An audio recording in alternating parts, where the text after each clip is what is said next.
As a star, we are all over it this morning. And Jen Jensen. I can't even. I mean, on your home of the Gamecocks. I don't know. I'm just like, everything's going wrong, and I don't know what to do. I don't know, but I might go back to bed. 107.5 The Game.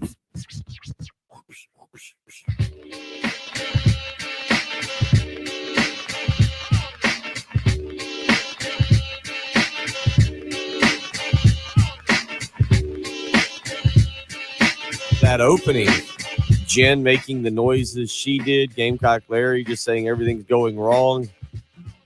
That pretty much sums up South Carolina baseball. Pretty much wraps it up. 9-6 loser to USC Upstate last night. The one thing you probably couldn't do, Patrick, lose a midweek game. South Carolina loses a midweek game, and we'll talk a little bit about that this morning as they fall to USC Upstate last night, 9-6. 24-23 on the season. That RPI, which John Whittle had talked about earlier this week, takes another hit. And, look, who knows? Hypothetically, they could win the last 7. Hypothetically, right? Are you a believer of that every time you show up, you've got a chance to win? In baseball, yeah. In baseball, or like in any sport, like anytime, like go back to that South Carolina Georgia game in 2019, in which Gamecock Larry was adamant South Carolina was going to go over to, I think, 3rd ranked Georgia, and they were a 25-point underdog, and they did win. Rodrigo Blankenship banking all or missing field goals. Israel Akwamu just intercepting anything that Jake Fromm threw. You're not a believer. It's not any day. Baseball's the only sport you believe that you can anytime you show up. Basketball, you can just get really hot shooting. Okay, 3 points. Hockey, sure, you can have a hot goalie on the right day any given time. But no, football's too physical. That's why there's less parity in football than everything else. Okay, there you go. That's South Carolina. They're what? So they were finished the season 2-6 against teams from the state of South Carolina, and both of those wins were against Winthrop. Get Winthrop back down here next week. Swept by Clemson, lost to Citadel, lost to PC. That's 5, right? It's 5. And then lost to Upstate. 2-6. Yeah. I mean, anything can happen, but if we're being dead honest here, you definitely do not expect South Carolina to climb out of this one. And last night was probably the nail in the coffin. If you're one of those, you might have already thought that occurred on Saturday when they blew the 9-run lead, but last night, a bad loss for South Carolina as they fall to USC Upstate 9-6 at Founders Park. 24-23 now on the season are the Gamecocks. They have a 3-game series this coming weekend against Kentucky. USC Upstate does move to 31-18 with the victory. It was Eli Jones taking the loss for the Gamecocks last night, who trailed 7-2 midway through the 6th. They did put up 3 in the 6th to close the gap a little bit, but USC Upstate would put up 2 more in the 8th. South Carolina would match it with at least 1 run, but they would end up falling 9-6. We'll talk more about that this morning, coming up at 8:30 with Kip Balknight, who was on the call last night there on the SEC Network Plus, and we'll pick his brain a little bit about the pitching. No better person to go to talk to about pitching than Kip Balknight. We'll catch up with him later this morning and get his take, get his thoughts, get his feeling on this and see how exactly South Carolina moves forward from here. So we can discuss that certainly as we move forward. Other things to get into, a really good night in the NHL, the Tampa Bay Lightning and the Toronto Maple Leafs. Patrick, it was as entertaining as a hockey match as I could watch, and I was thoroughly invested in that. The Carolina Hurricanes thumping the Boston Bruins last night in the 2 early games, so wasn't completely invested. And in basketball last night was Miami jumping all over Philadelphia early. That was the early game there. The Mavericks and the Suns were later. So my full attention centered around the Lightning and the Maple Leafs, and that ended up being a 4-3 match. I just said it off air, and now we come on air and it's stage fright, and I can't say Vasilevsky, just not playing the part of best goalie in the NHL last night. So he gives up 4 goals, and the Lightning fall 4-3. 84% save percentage. Yeah, I mean, it was a below par game for him, it looks like. It was a good night of hockey. If you're a Carolina Hurricanes fan, it was a stress-free game. 5-1, taking a 3-2 series lead there, so they'll have a chance to end that thing. And then we went to overtime at the end of the night. I obviously did not get to stay up to watch the Kings-Oilers game, but Connor McDavid on the verge of elimination, and Leon Draisaitl scored late to send it to OT. But I think most hockey fans want to see Edmonton advance from that series just so we can see the best 1-2 combo in hockey right now. And I think most people are pulling for Toronto. I think everyone's kind of sick of Tampa Bay, right? Is that the vibe you've gotten? And also Toronto's cursed, and then a lot of hockey fans want to see the Canada curse end. I don't know. The last time a Canadian team won a Stanley Cup was a long time ago. I'm going to Google that right now. Okay. Yep. So that was kind of your Nice the start to Canadian- your Canadians Wednesday in morning. No 1993. accidents at Okay. this time to Yeah, A report. long drought for Canada. Nice start to very your Wednesday very morning. We have interesting no matches accidents last to night. report at So this you time. had South Carolina, as we just mentioned. You had the hockey and the NBA. The Heat jump all over Philadelphia there. Joel Embiid. We don't talk much NBA for obvious reasons on this program, Patrick, but a lot of the discussion last night centering around Joel Embiid being upset, disappointed that Jokic was named as the MVP. Now, Embiid saluted Jokic and really kind of seemed to say the right things, but when the game got going, a lot of the talk was that he just seemed to pout, didn't play his best. Now he is suffering from an orbital fracture there. Ugh. I think it's on his left socket, I believe, left eye socket, and he got popped in the face, and that really didn't look very good last night. But yeah, the Heat jumping all over the Sixers last night and absolutely thumping them 120-85 in the nightcap. It was Phoenix, a 30-point win over Dallas. So you had a little bit of playoffs last night, and then the big news, Patrick. As we were going off yesterday, all good news or bad news? I don't know. We have no idea. It's good news for him. 10 years, $375 million. Although Fox has already come out and said that the financial details of Tom Brady heading to Fox's booth there to call games as soon as he's done. The financial details, they said, were a little wrong. They've only reported those on I think they said a sales call or a board call there with the higher ups there at Fox. But the funniest thing yesterday was seeing people tweet out that, boy, Tom Brady spends 4 weeks at home with the family, maybe has to do one PTA meeting, instantly goes back to play football for the Bucs, and has already signed a deal to go call football as soon as the career is over. I think Brady's clearly the winner here. I think this is a mistake from Fox. They have no idea if he's going to be good at this.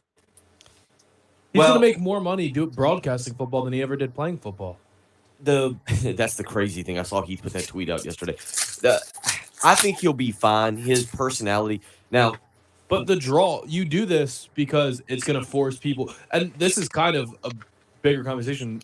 It seems like ESPN was speaking out for a while, and a lot of networks were content to just have an okay booth, and they thought that the games would be the draw and not the booth itself, which I think is still the case. But now everyone's balling out for anchors and color guys, and this is a whole nother level. But how many times are people going to change the channel to watch Tom Brady call the game versus Tony Romo? I have no idea. Especially if he's not that good.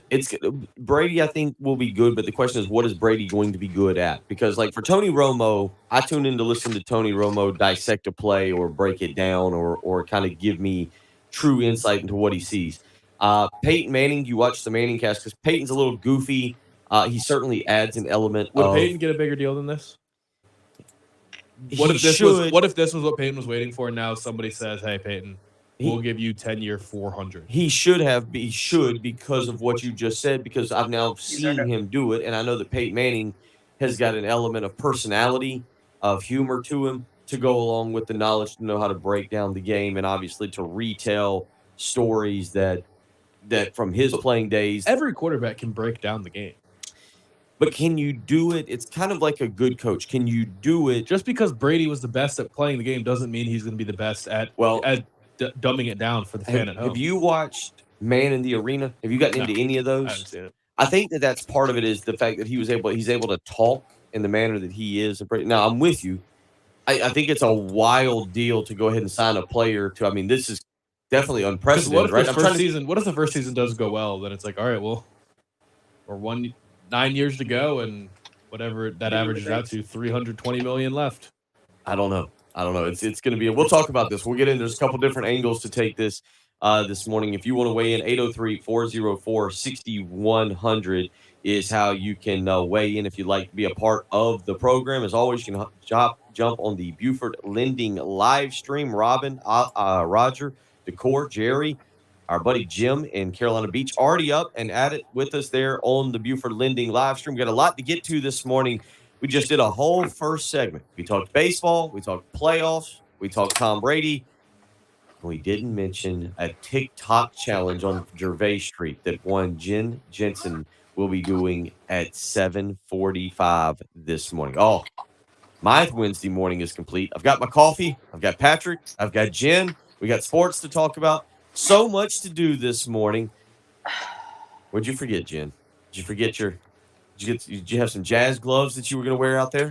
Literally, it's about 5 seconds, so I'm really Oh big no, deal. you got the whole segment, which will be a short segment. Let's be honest. I'm gonna go over, and you're gonna have to whatever. There's none of that in the video I saw. Step 1 or step 2 or ankle, Nope, it's wrist, knee. literally 1, 2, 3, 4 steps, 8 steps, There and you I'm go. done. There you go. See, we got to get you to do it the whole segment. Now, granted, No, you didn't say that. So, are we gonna have to recruit Miss Sharon to film her? No, I'll go out there with her. Well, who's gonna run the whole show? We'll figure something. I got to run the board. Somebody else has to talk too. We'll have a plan. Don't worry. I don't ever show up unprepared. That'd be I just very figured- unprofessional. I Sounds could like come you in and did. say, well, until Bill does his, hockey payoff, There have been some legal ramifications with that. We're still working through jumping in cold water. our attorneys here at the early game are still working through the legalese. Like I said, there getting really me is on not the- going to be much to film because I looked at the Drake video, and whatever, and he walks around and then he does 8 steps and slides twice, and that's it. So it's like, okay, See, we're appreciate not- you picking out that one. Yeah, see, we're not. Well, no, you got to be able to remember it. I mean, now we're going to hold you to a higher standard, though.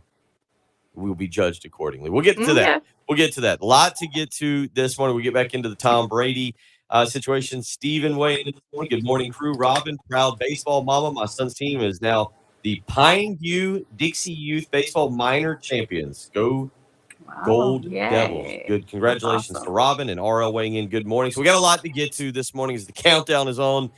7:45 this morning. You can pop on over to Gervais Street and see Jen Jensen doing a TikTok dance challenge. Oh, it's going to be a glorious morning on a Wednesday morning. You listen to Bill Gunner, Patrick Pratt, Jen Jensen. It's the early game on 107.5 The Game.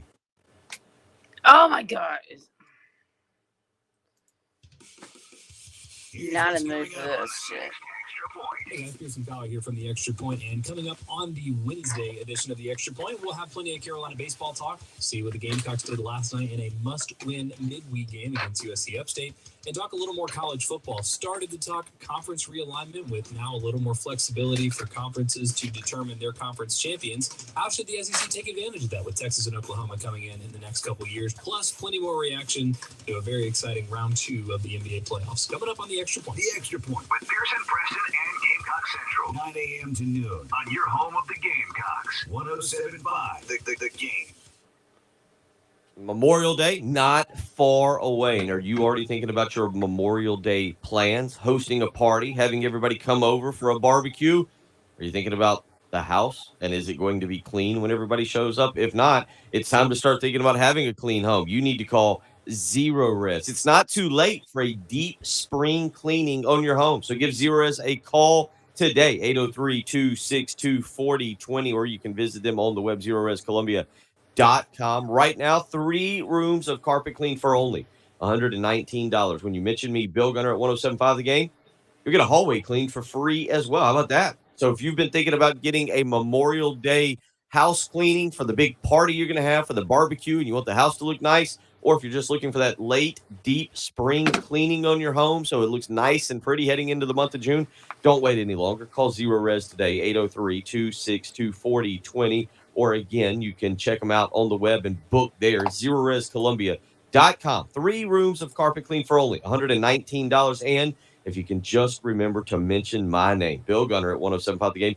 you get a hallway cleaned for free. So don't wait any longer. Call Zero Res today, 803-262-4020, or book online, ZeroResColumbia.com. Zero Res, spell it backwards or forwards. It's the right way to clean. The game traffic from the Shepherd's Glass Traffic Center. Shepherd's Glass, a true reflection of quality. ShepherdsGlass.com. We don't have any accidents to report at this time, but we do have a report of some debris on the highway, and that is right there, Old Barnwell Road at Old Orangeburg Road. So I think we should have planned this out more substantially. Because I had a plan. what was it? Well, I injured my foot, so I was trying to just get out the door this morning and be on time. But I was going to bring my box and just go outside.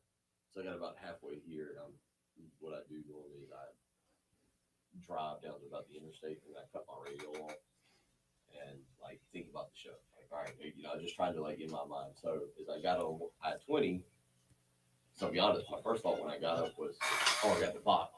I mean, my freaking foot hurts. Like I did something at soccer the other night. I stepped funny, and I'm hoping like I heard something kind of crack, and I'm hoping I haven't done anything like weird because it burns a little bit. It's like on the right there. So anyway, so I got to I-20 and was like, crap. Because all I was gonna do was just hold the box and go stand outside for one segment. So yeah, we can just recruit Miss Sharon. I can give her my phone. We can, but also, like, so she'll just do it on the live stream. There's gonna be no music in the background. We really should have planned it where there was an actual like a TikTok being recorded, and there could be evidence of it forever, not just us talking over Jen doing a mini dance.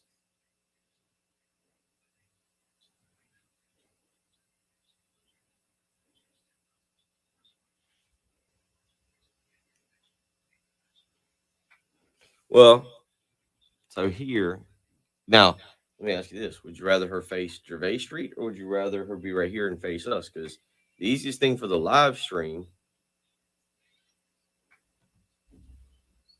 Do you want to see what it looks like if we're outside? We can in a minute. Yeah. Here's the big question, because this wouldn't take, I'm assuming it wouldn't take more than 5 minutes during a break to create a TikTok. Yeah, we can practice. Do we want a 107.5? I think actually what we should do is not make it 107.5. I think we should make it the early game specific to our program. Okay. That way it's you sort of plan that way. I'm not. Is that okay? I already have the app assigned to an account on my phone, so You've already done you that? might have to record it. Huh? Yeah, download the app. This is really breaking all rules I'd had for TikTok. Let's see here. App Store. I think you got the wrong idea of what it is. I've seen it. No, you haven't. Yeah, I have a buddy of mine that probably is watching Flash. He gets on TikTok all the But time. you guys both thought it was just like all teenagers dancing. Well, no, and I've learned because Ansley has actually found recipes on there that we've tried. Yeah. So all right, TikTok. Apparently, I already have it. I just need to. It's probably downloaded on the cloud. Do you share an Apple account with Ansley and Austin? Yeah. So it's probably downloaded like via your cloud account. Got it. Okay.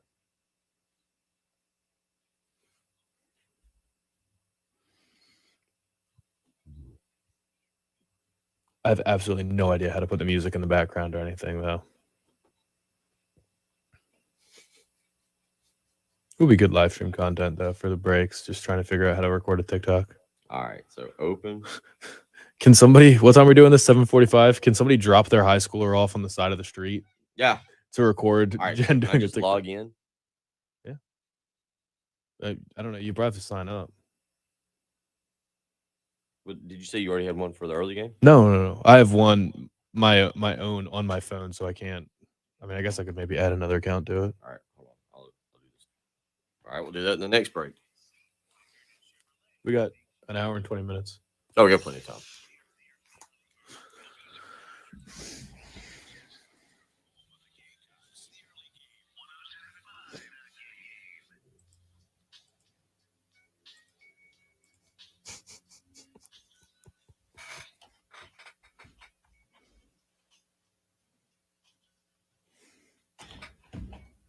Professionally sloppy, sometimes ill-prepared. That would be some things that describe this particular radio show.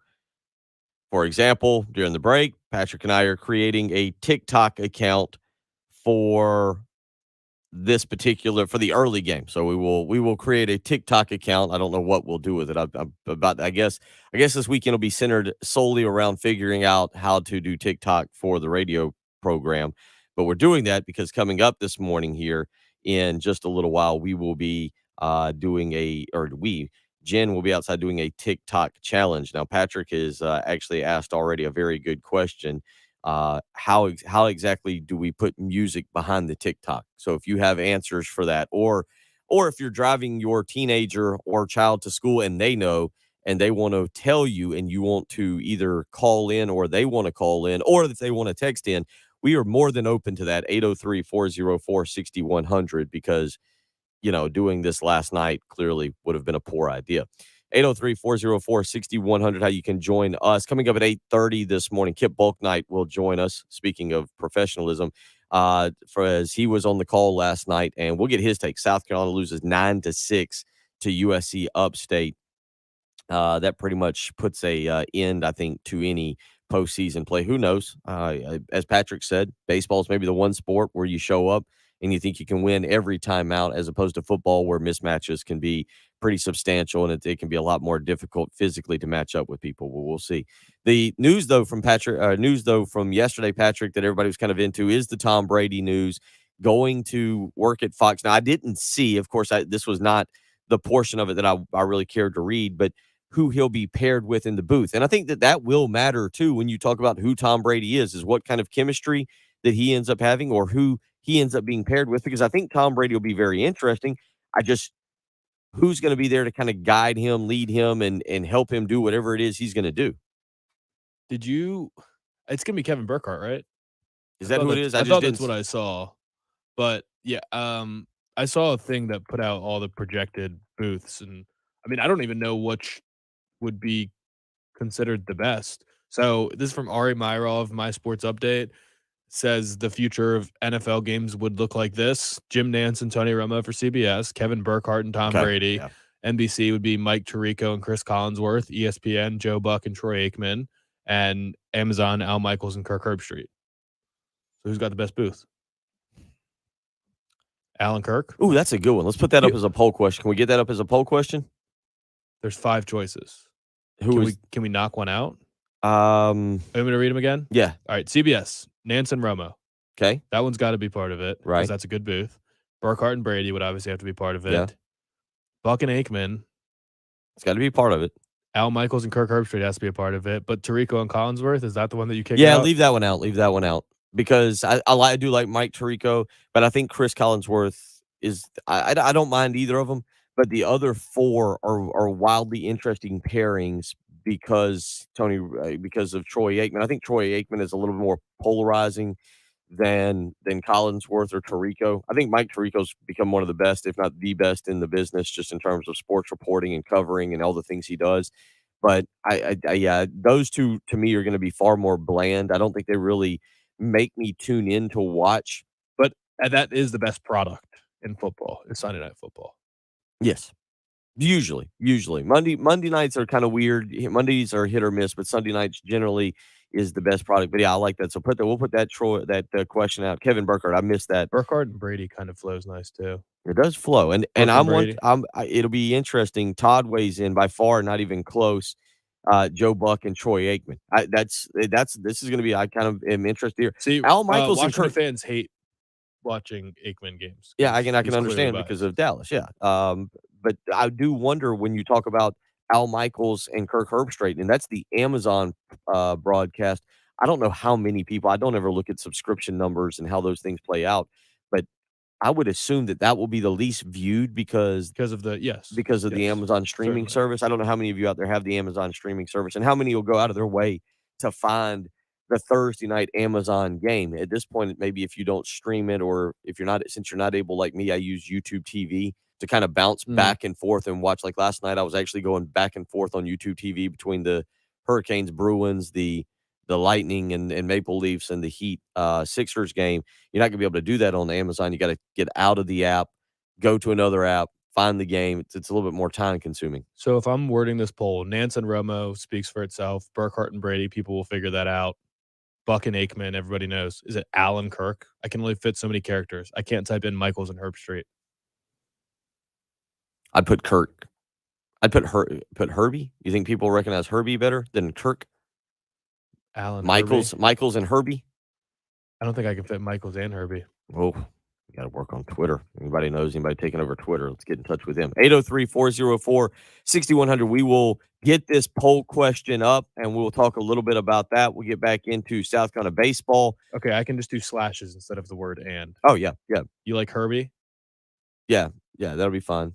Michaels and Herbie. That'll make more sense. That'll help people there a little bit with what they're trying to understand, I think.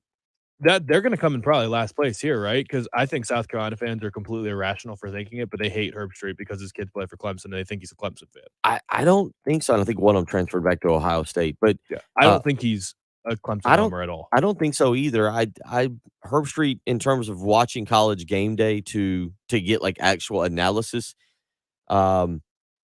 the Bear and Herbstreit are the two I listen to. Desmond Howard has grown on me as well. I've actually become more of a Desmond Howard fan as well. But Herbstreit to me is who I listen to for some analysis if they're breaking down a game, and I'll watch a game to listen to him. So I'm probably maybe I am. I don't know where South Carolina fans stand as it pertains to Kirk Herbstreit. But we'll put that poll question up. Go to @_ Patrick Perrette, where you can weigh in on that. How'd you label it? Which network will have the best booth once Tom Brady joins Fox? Best booth. All right, I like that. 803-404-6100 if you want to weigh in. Who will have the best booth once Tom Brady joins Fox? We'll ask you. We'll get into more of this. There's a lot of areas we're going to take this down this morning. We got a lot to get to. You're listening to the early game on 107.5 The Game.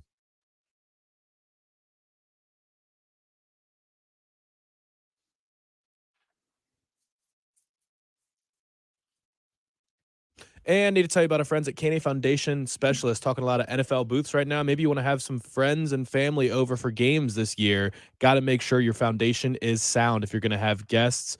So signs of foundation problems that you want to be looking for. You want to check for cracks in your exterior brick, in your walls or above your windows, door frames, doors or windows that are sticking or uneven or bouncy floors. Also cracks over your garage doors. Those can all be signs of foundation problems that Canty can take care of for you. 803-424-8380 is the number you want to call, or you can visit them on the web at cantycanfixit.com. They have offices in Columbia, Greenville, Augusta, Charlotte, and Charleston, and they also specialize in crawl space issues. So if you have an open crawl space and you've recently experienced a storm, you might have standing water under your home. That can cause high humidity and condensation in the crawl space and create an environment for mold or mildew. Also, pests like termites and the musty or bad smells that come from mold and mildew, they can cause health issues like runny nose, itchy eyes, or coughs. 50% of the air you breathe in your home comes from your crawl space, so you need to make sure to get that taken care of. Canny Foundation Specialist, 803-424-8380. They also can do concrete leveling, concrete repair, commercial services, and they can do basement waterproofing. So anything you need regarding your home, Canty will take care of. Once more, 803-424-8380 is the number to call, or visit them on the web at cantycanfixit.com.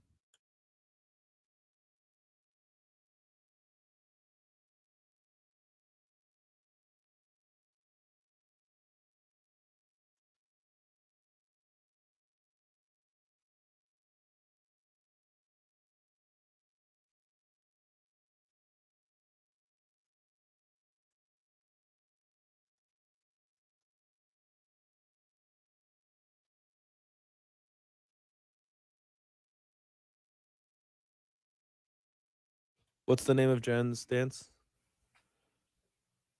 Tootsie Slide. Tootsie Slide dance.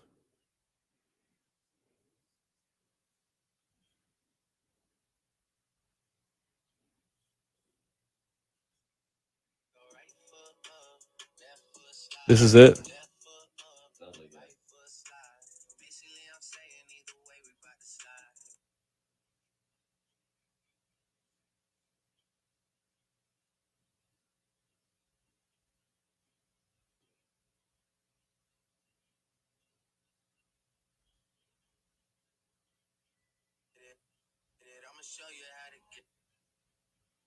Record up to 12 seconds. Oh, it's really easy. What? Did you make the account? Yeah. All right.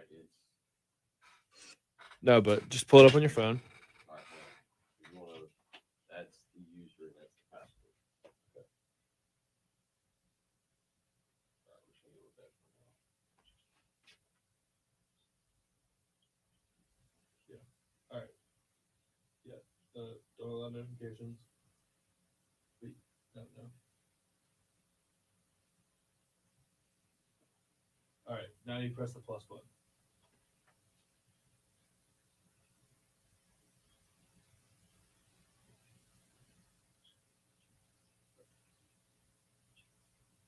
All right. Okay. It needs to access the camera and the microphone. Yes. All right. So you go to add sound. Type in the Tootsie.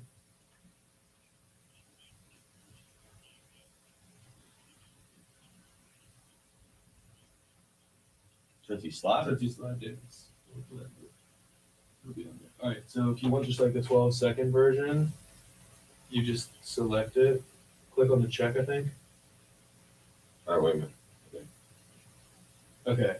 Now, I guess is there a flip camera button? Yeah, flip.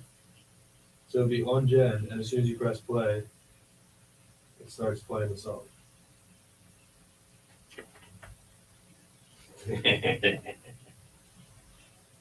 So it's actually really easy, and we can do it until it's perfect, until she gets it exactly right. So she has to be able to, I guess, hear when you're recording. Are you hearing this? See, what are you hearing it through? Oh, his mic's on. So, it can be perfect. It can be right on cue and everything.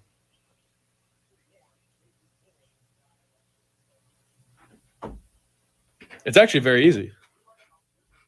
It actually is very easy.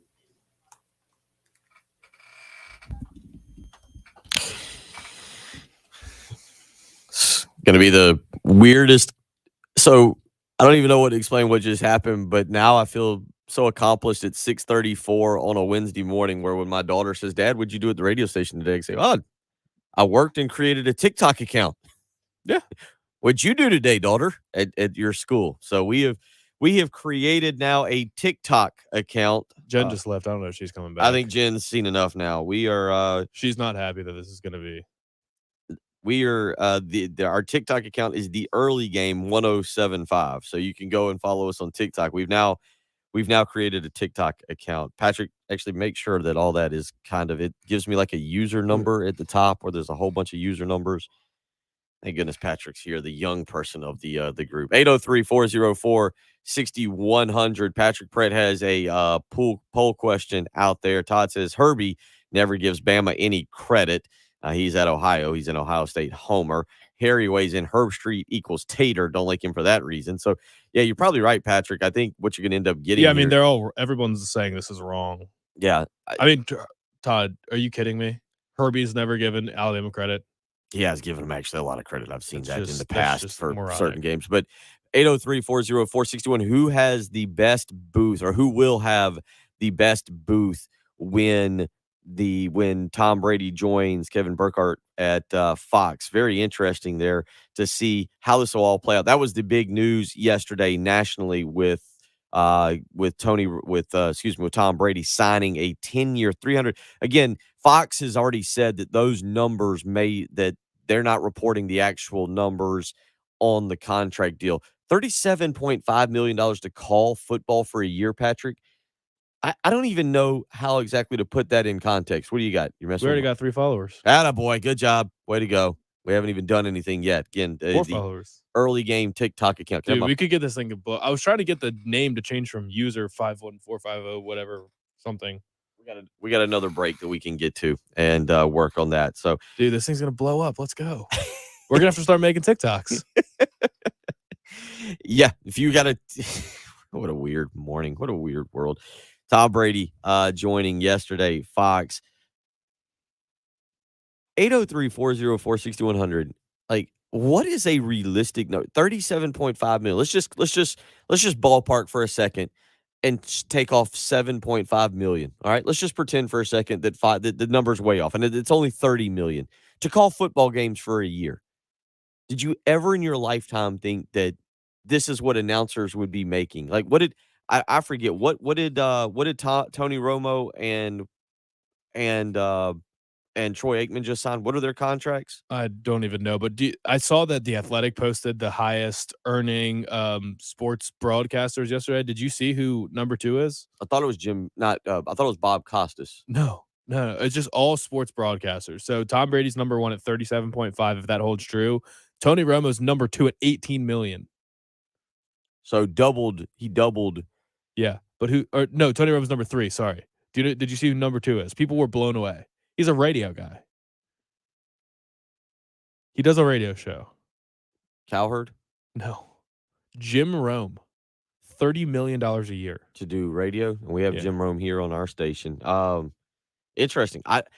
It's weird. I to be completely honest, never got into this thinking that there would be a lot of money in this industry, or that this is where I would be, really being able to make a retirement off of, or anything major like that. I do it because it's fun. It's a hobby. I do it because it's entertaining to come in and talk sports with people. But it's ridiculous to see if that number holds true for Tom Brady, $37.5 million. But again, even let's just say it's $30 million. That's ridiculous money to call games, because I don't know. I know that there's a lot of work that goes into it for the really good ones. But if you're a professional athlete like Tony Romo, or like a Tom Brady or a Troy Aikman, where you've played the game, sure, there are interviews and there's talking to people and there's being able to understand what's going on. But how much homework are you doing during the week? Like, are you the good ones probably do more. But the money is so ridiculous. There was talks about Sean McVay retiring young to go call games because seems to be a really good communicator. And I know that the NFL struggled with these companies broadcasting companies taking away the refs. Like, all the best refs are currently just working for the networks, like Mike Pereira and Gene Steratore, and I can't remember the other guy's name who does a bunch of college games too, but they all work for the networks because they're making more than they could have ever made refereeing NFL games. So they're getting plucked away. This is enough money that you can be plucking away starting quarterbacks and head coaches. Like, if you're an older quarterback and you've lost a step, or you're a head coach and you're just tired of working 100-hour weeks, and CBS offers you $25 million a year, why would you not take that? I mean, Tom, that's more than every head coach makes, I think. Well, the rumors are that Belichick makes around like $20 million, I think. So that's more than every head coach is making. I mean, I think there's a competitive level to this, where any quarterback wants to, let's say, play into their 30s, try and win a Super Bowl. I'm trying to think coaches though. I'm trying to think of who the young quarterback is. Like Aaron Rodgers. Aaron Rodgers doesn't strike me as a guy who's going to be very entertaining in a sports booth, so to speak. Not in that concept. Like, yeah, not in that way. Like, to be honest, just off the top, I would not be watching Aaron Rodgers call a football game. Now, if Aaron Rodgers wants to do Jeopardy or something kind of brainy, I can see where he'd be very good in that area. I am fascinated, though, to see how exactly it could work as it pertains to. And again, give me a quarterback now who's younger, maybe mid to late 20s, or even if you want to go younger, like Russell Wilson. Is Russell Wilson that kind of dynamic personality, though? Like, oh no, I think he'd want to be. I don't think people would like him. I don't know who's in the running right now. Sean McVay's the guy right now, I think. Yeah, for the Rams as a coach. But is there a quarterback or an athlete? Let me ask this across the board. If there's a quarterback or athlete, I was talking about this last night, like Shaq. I was watching the NBA. Draymond Green right now in basketball. Do you think Draymond Green would be? He's polarizing. He is good on camera. He is already doing inside the NBA stuff, or the NBA on TNT stuff. He's joined that panel a couple times. Yeah, I think Draymond Green is one of the guys, because he doesn't have to be overly likable. He can be controversial, but if people are going to watch him. Okay. And is it controversial? Is it willing to speak your mind, or is it entertaining that draws you to that? Well, because Wayne Gretzky's not great on the TNT show. Okay. He is not the draw of the new TNT hockey pregame show. And I don't remember Joe Montana broadcasting games. Do you? Vaguely. Not. I think he was bad, right? That's not bad. Consensus. I mean, it's hard to be bad to me. Like, it's you're either Jason Witten. you're either really good or you're just well, if you don't know what's going on, if you don't know the player's name, like Jason Witten is the example of the guy who literally did take a contract and show up on like maybe Thursday, do a few interviews, talk to a few people, No, and then he have was no clue trying what's really hard. Like he was trying to make like phrases and just forgetting the ends of them. Like what was the thing that we were making fun of Hale for? Oh, tricks under your hat or something like yeah. that. That's what Jason Witten was doing constantly. Like just forgetting the rest of the phrase. So he just wasn't great. And he was doing it with Booger, and Booger was just saying absurd things at all times. 803-404-6100. I was looking, did Sean Payton sign a deal to No. be no, Sean Payton? That was a rumor that that's what he was going to do, was TV for a year. Okay. Yeah. So that answers that for Jacob. 803-404-6100. We'll continue with this. We'll get back into some baseball. South Carolina drops a 9-6 decision. And oh boy, there's another way to follow along with the early game. You can now go and follow us on TikTok. Our first video coming up here in about an hour. In about an hour, Jen Jensen will be out on Gervais Street. And I have figured out. So, Jen, what I figured now. Do you want to record like an introductory TikTok while we're in a break?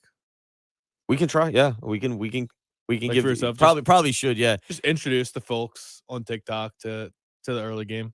but what I'm thinking right now, Jen, is that it's going to be 30 seconds now, and you're going to have to get it down right because Patrick showed me I could play a 12-second music clip or a 30-second music clip. 12. I was like, you won't need 12. But you got to stay with it. What do you mean I stay with it? Yeah, whatever it is. So what? Yeah. All right, I don't fine. know. 12. I don't know. It'll be the footsteps, and it'll be. There you go. Good. You didn't see that because it's a radio show, but don't worry. If you go to it's, I've got it now.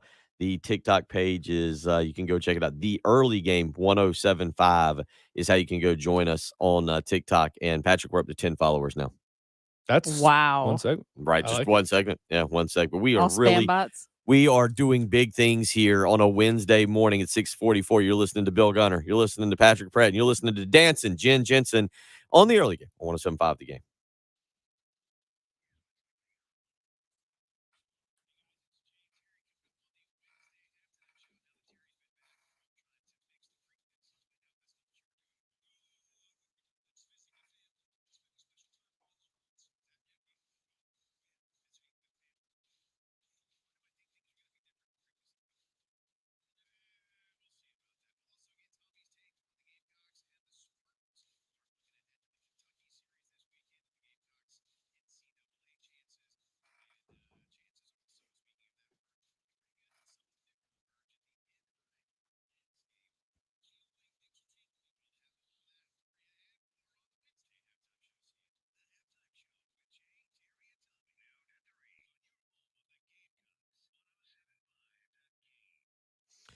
It's been, I think this was like a second spring or a fake winter. I don't know what has happened in the last couple of days where it's been like in the high 40s or the low 50s when I wake up in the morning. At night, you may have had to actually turn the heat on, or who knows what exactly is going on with South Carolina weather. And that's just the weather. It's not even counting small earthquakes that are occurring around here about every 5 hours. But the weather should be of most importance to you because your heating and air unit is getting an absolute workout. And right now, you need to call AAA Heating and Air. Roy and Dana Finley. Let their family take care of your family. 803-677-1500. You need to call them. Tell them Bill Gunner sent you. If you're a new customer, you can get a pre-summer maintenance package right now, $49. AAA Heating and Air came out to my house just a week ago and made sure everything was working properly. There was actually a few things that needed to be fixed that'll probably make me happy come the hot summer months of Columbia. So $49 for a pre-summer maintenance package for new customers. And if you need a new heating and air unit, I'll tell you what, I actually talked with AAA Heating and Air about this, and they sent me 4 different quotes. It was a great thing they did.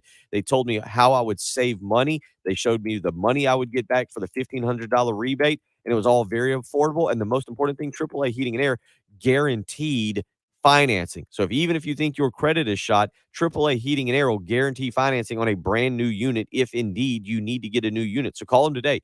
803-677-1500. Again, that's 803-677-1500. Guaranteed financing, a 15-year parts and labor warranty, and if you need repair, transparent repair pricing. AAA Heating and Air has got it all. Call them today. Tell them Bill Gunner sent you. 803-677-1500.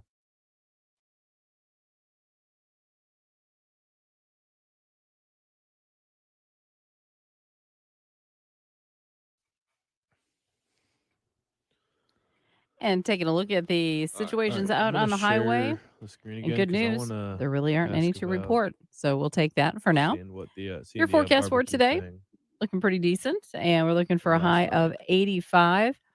And then tomorrow And we drop what down to about did Heath have 74. on his plate? And then some rain rolling in on Friday. But right now, kind of breezy out there, Here's the 56 tweet. at Justin 107.5 Stepp the was in game. Austin yesterday. Terry Black's is a place on the list. I don't know how busy it is, but I do want to go there. So that all looks pretty good. What's in the middle? Is that beans? Is it big beans, Oh, wow. Bill?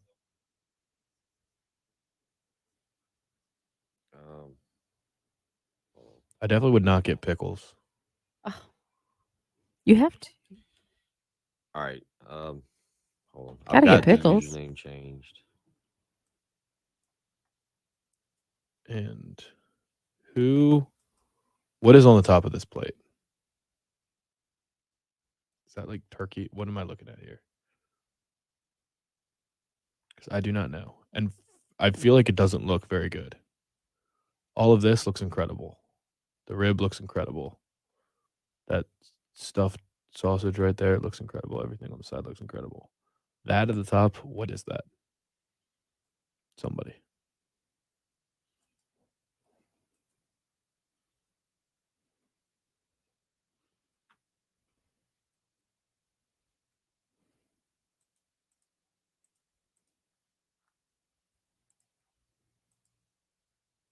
It's just chicken. Does it only not look good to me? The rib looks outrageously good.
Okay, that's been retweeted. We're good there.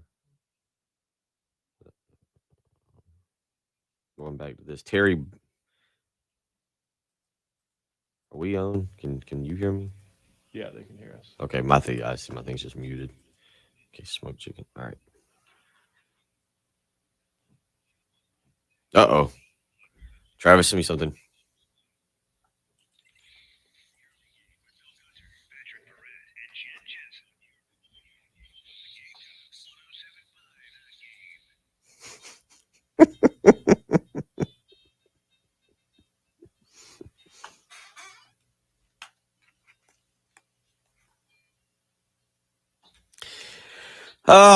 Let's see, Patrick. Where do we start here?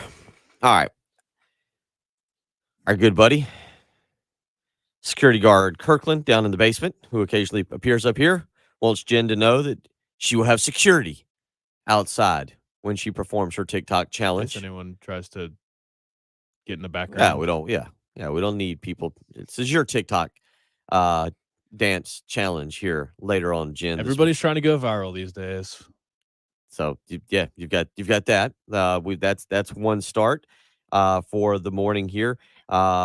Jason asking, what is the TikTok name again? I've got it set as the early game 1075. So it's the early game 1075. I might update the username to be some capitals on that as well. But you can check that out on TikTok. So we've already gotten that. I've got to update the bio and the social and all that good stuff there to get it going. Then flip over here a few other things. Jonathan weighs in, says, you all hearing anything from the athletic department regarding Mark Kingston? Can't believe he will survive this year. I'll be honest, no. And they're not going to repeat anything until the end of the year. And I don't know where things stand. John Whittle we had on I had on Monday when Patrick was out, and John is a lot better at being able to follow and track that kind of information and see what goes on. But I do expect Patrick, even the way the Frank Martin situation kind of played out, very quiet at the end of the year, and then you kind of got the news. Whatever happens with Mark Kingston, will I think it'll be swift whether they make an announcement that he's back for 2023 or whether they decide to move on from him. But to be honest, to answer your question, Jonathan, no, we haven't heard anything, and I think it's still going to be weeks away before we actually do hear anything. So that's a couple things there. Also, you can check out. Let's see. We already asked the Sean Payton leave for the coaching booth. I think you're right. Sean McVay is the guy that now that everybody wants. I think so. He's the guy, and conceivably, I have zero clue what the market is when Tom Brady's commanding 30, 35, 37, whatever number it actually ends up being when Fox releases it.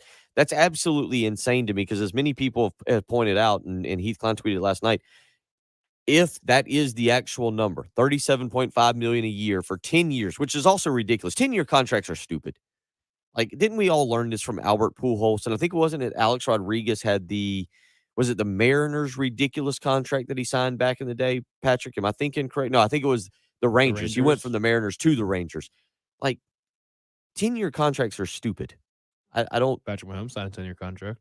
And I think that's stupid. I just it's hard to foresee the future. Also, obviously, like Hockey players also sign 10-year contracts. Is Tom Brady's 10-year? I'm guessing it's not guaranteed. I'm guessing that if he does, how do we know Tom Brady's going to like doing that?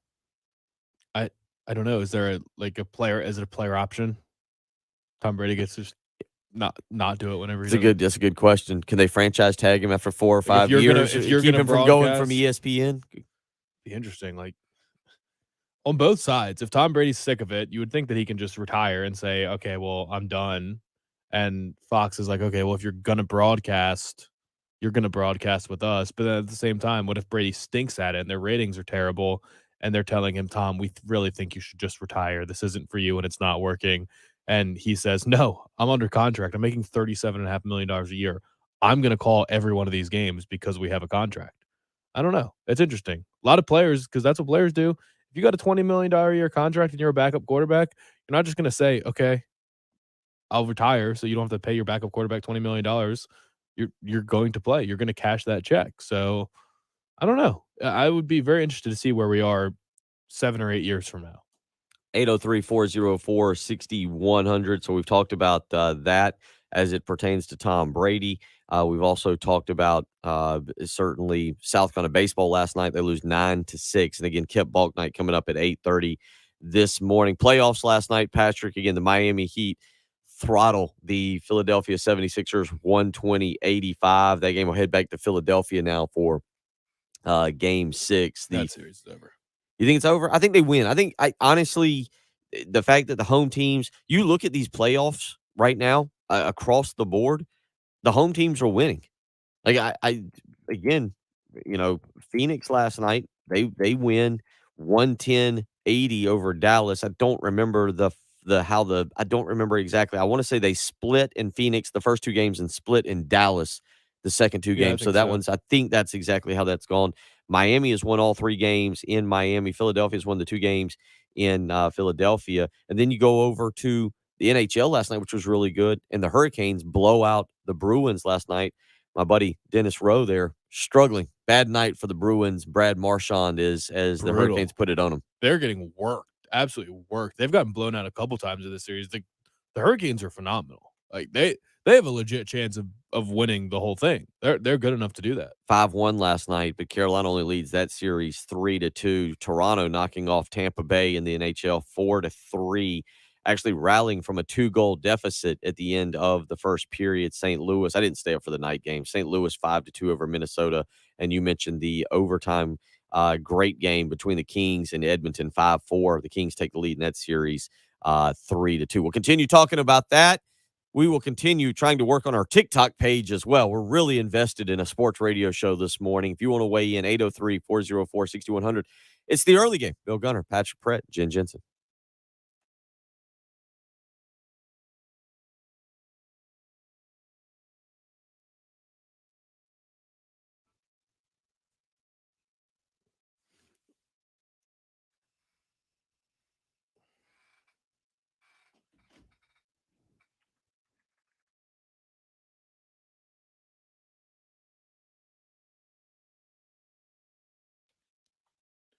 Yeah, the no trade clause. Al Michaels got traded for Oswald the Rabbit. You know Oswald, Bill?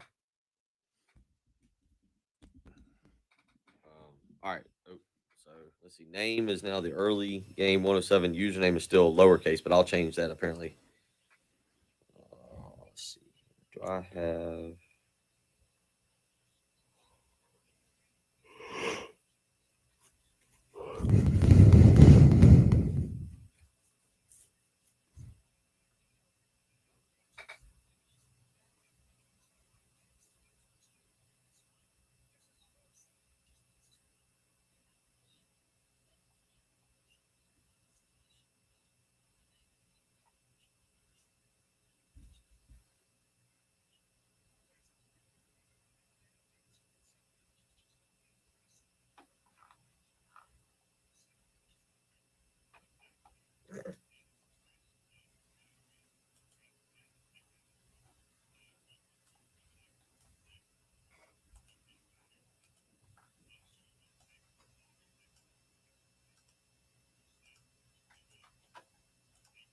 $27 followers, Patrick. It's huge.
It's a hot mic.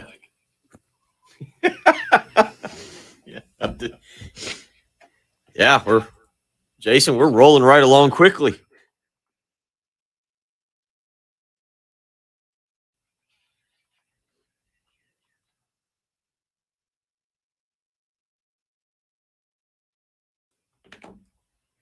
Okay. Very.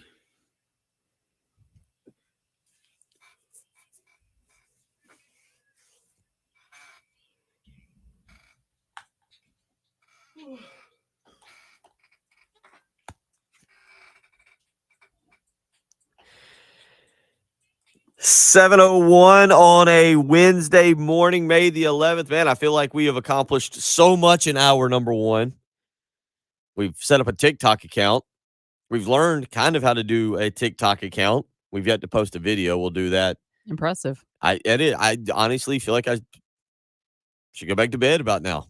What's another social media we can make? Yeah. Oh, yeah, that's what we need. What else we got?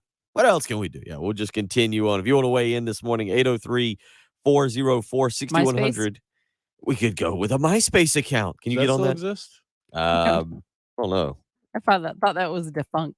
Oh, yeah, it's still around. I think Tom's still out there.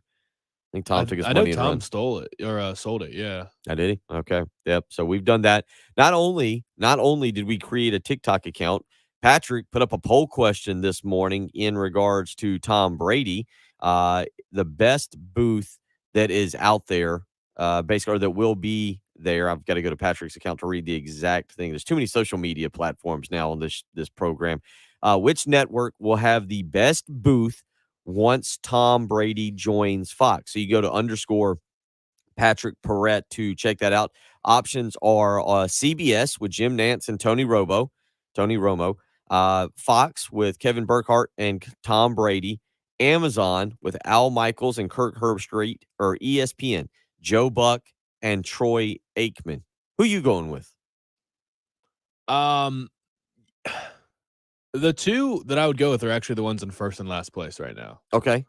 I thought that Nance and Romo, people were souring on them a little bit, because do you remember the call? What I love about Tony Romo is that he just is all stream of consciousness when he's calling a game. Like, he'll just think out loud, and sometimes it'll come off as dumb, sometimes it'll come off as absolutely brilliant. But the last thing I remember from him this year was something along the lines of the Bengals should let the Chiefs score so that they could get the ball back. Do you remember this in the AFC Championship game? Or the AFC Championship game? They were saying that they should let them score, and it turned out that the Bengals sacked Patrick Mahomes and they missed a long field goal. But he's just thinking out the scenarios in his head at all times. And in that situation, people were like, okay, why is Romo saying that they should let them score? This is moronic. Why would you let a team score a touchdown in the AFC Championship? This doesn't make any sense.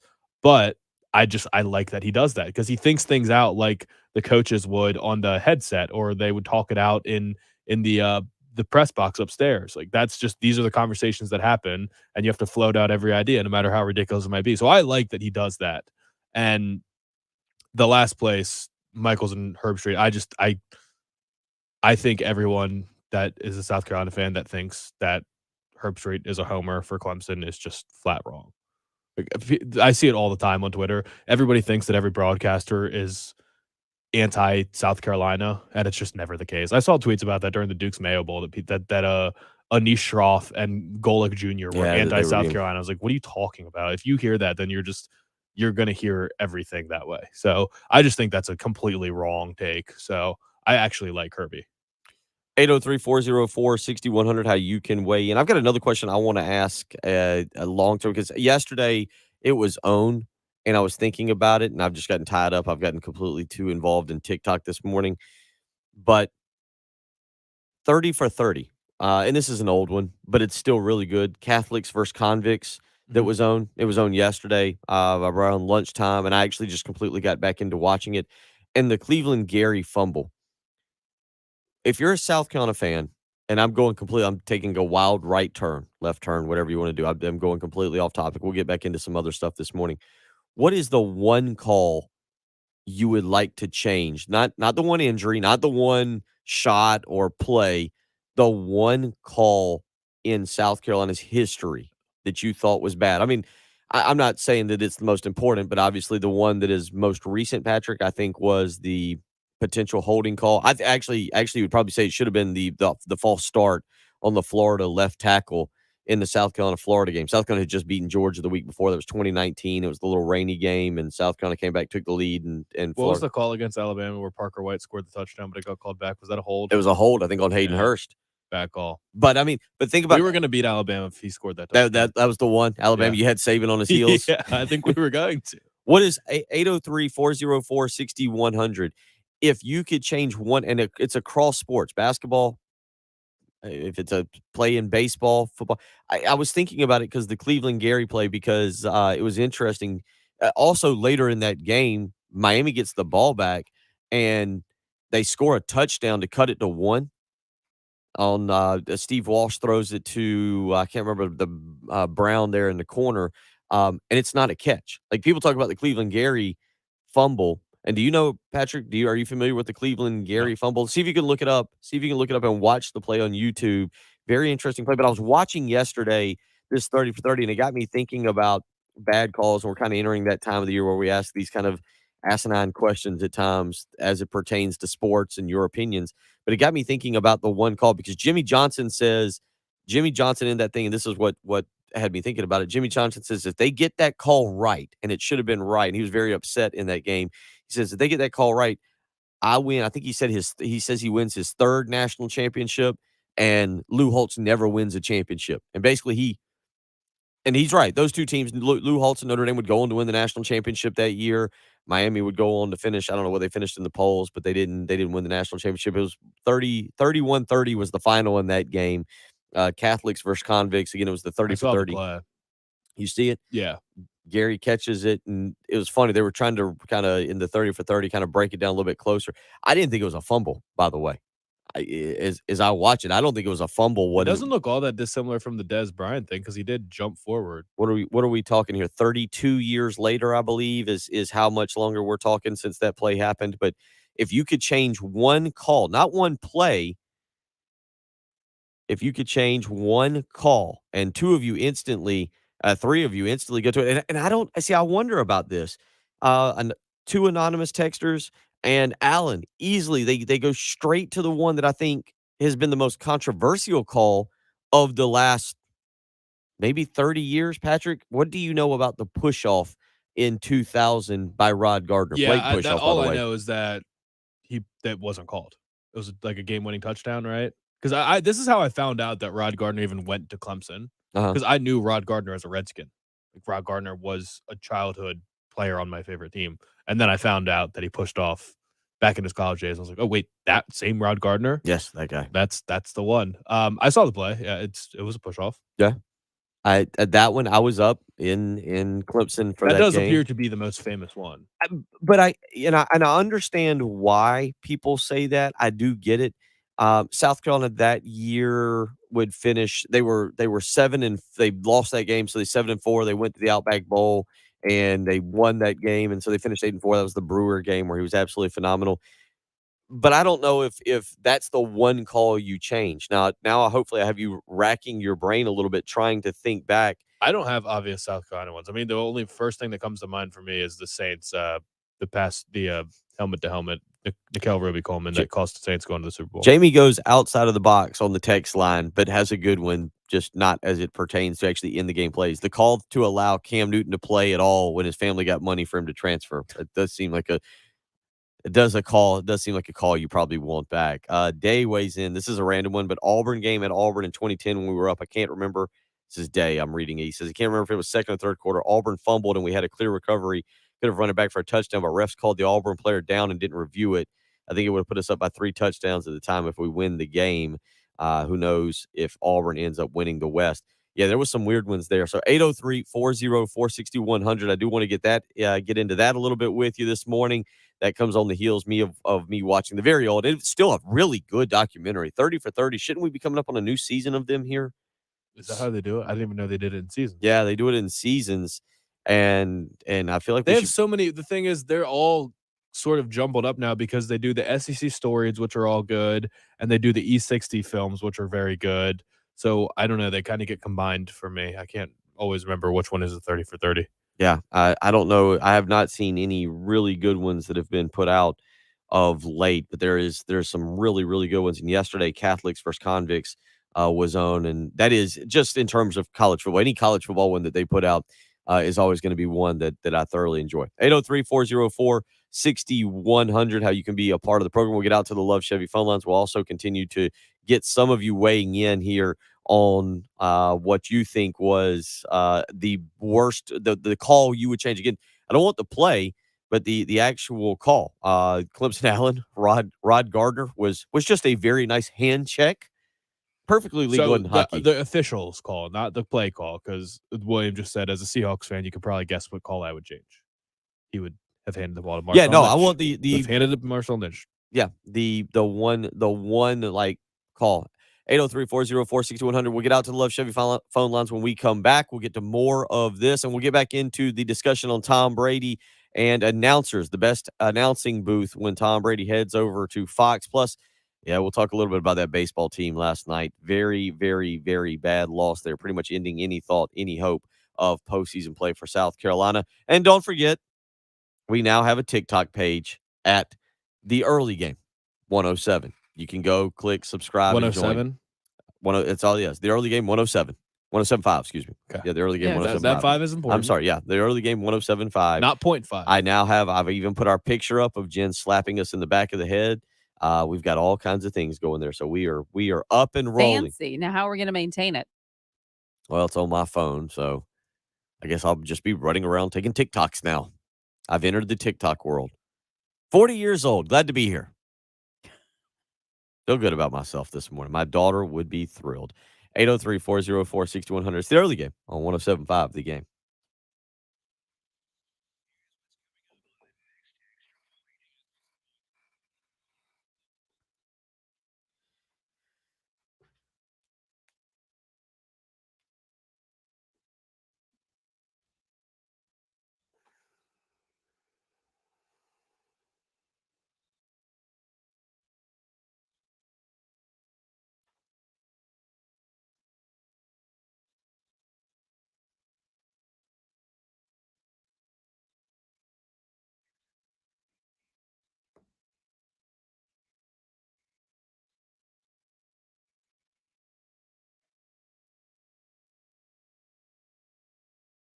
I'm trying to remember talking about barbecue.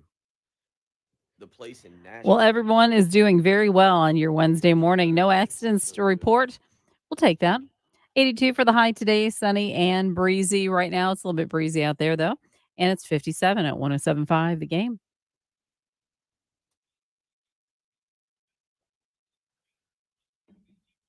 All right, so do we want Jen to face the street for the TikTok or face us?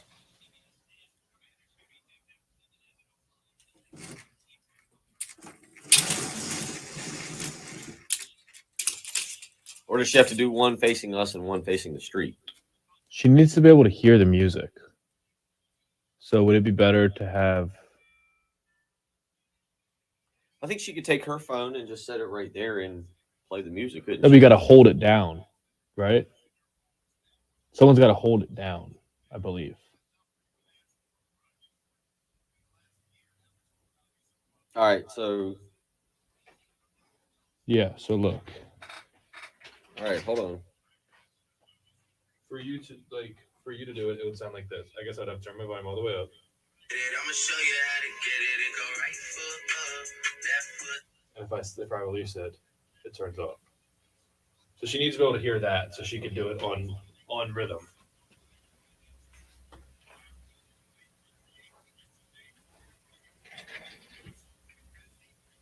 So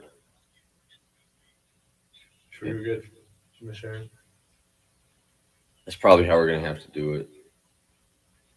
Do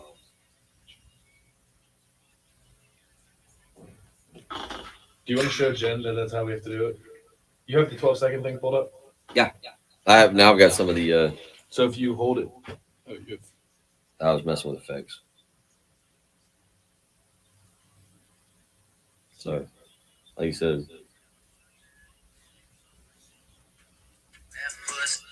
All right, so let's do this. All right. Hold on.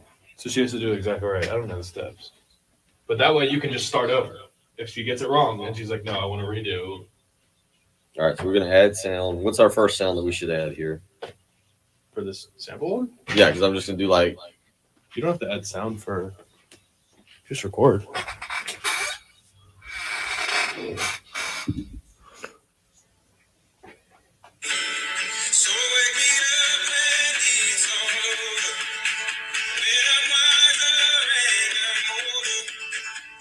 How much time we got? We got time? Yeah. All right, so.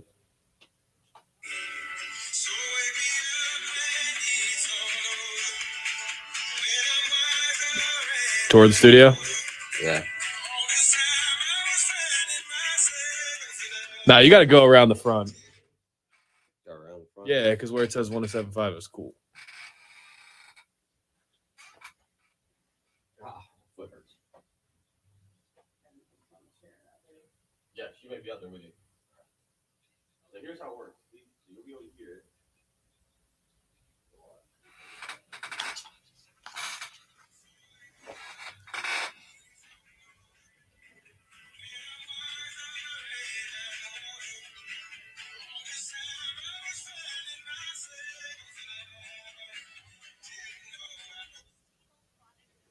Very artsy. Wow, I'm impressed. Didn't know you were a big Avicii fan, but okay.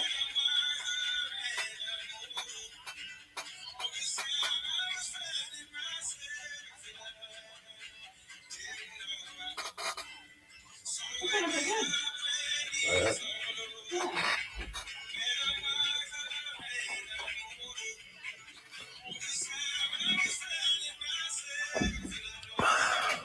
All kinds of things. I have a TikTok account. I don't use it. Do what? I said I do have a TikTok account, but I don't watch it. Or use it. It's easy. It's such a good video. Patrick, we're not back yet, are we? We got 30 seconds. No, we got 2 minutes because there's an old timey clip. Oh.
I actually think that the coffee drinking is louder during the break. I think the mics are hotter during the breaks. Or when we're in program 3. Lauren said you should record some ASMR drinking coffee. I did realize when my volume was on that my coffee drinking was very loud. I literally think the mics get hotter in program 3 than they are during the show.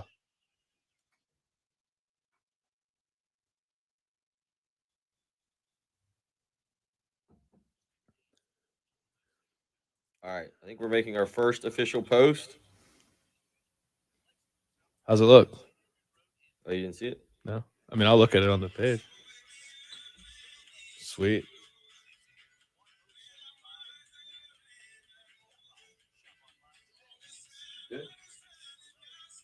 We could post clips from the show if there's good clips. I don't know how to do it. If we could cut it out of the live stream somehow.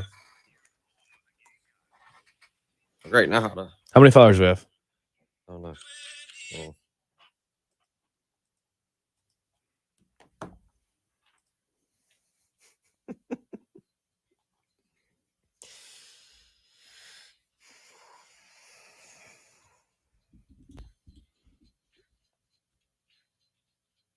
First TikTok video.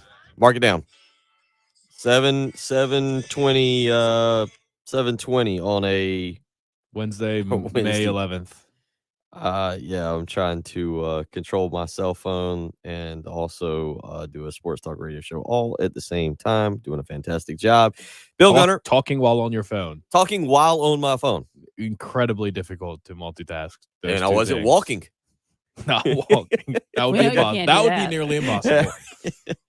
If you want to weigh in, 803-404-6100, how you can be part of the program. Craig said we got 47 followers already. We're rolling. But an account for an hour. I have actually heard that TikTok is the easiest to grow a following on, I think. Okay. Legit followers? I would think so. They look legit. I'm looking at several people right now who have decided to jump on and be a part of. I mean, some of them might have generic names. I've created names. Some of them I recognize. I saw Hope on here as I scroll through very quickly. There was a couple others I recognized from the live stream, from the Buford Lending live stream that I got. So I'll continue messing around with this during the breaks and continue to see people that are clicking and subscribing and joining. So you can be a part of it. Apologize to Jim in Carolina Beach. He got on hold and we had to hit it, but he was on hold. He said against the Citadel when Pharaoh Cooper made the 90-yard run to score a touchdown that would have won the game, was called back for a holding, I think, and the Citadel ended up winning the game. Yeah, that's one.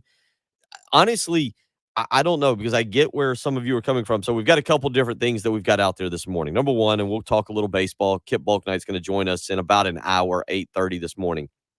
So we'll really get into more baseball talk. South Carolina drops a 9-6 decision last night to USC Upstate.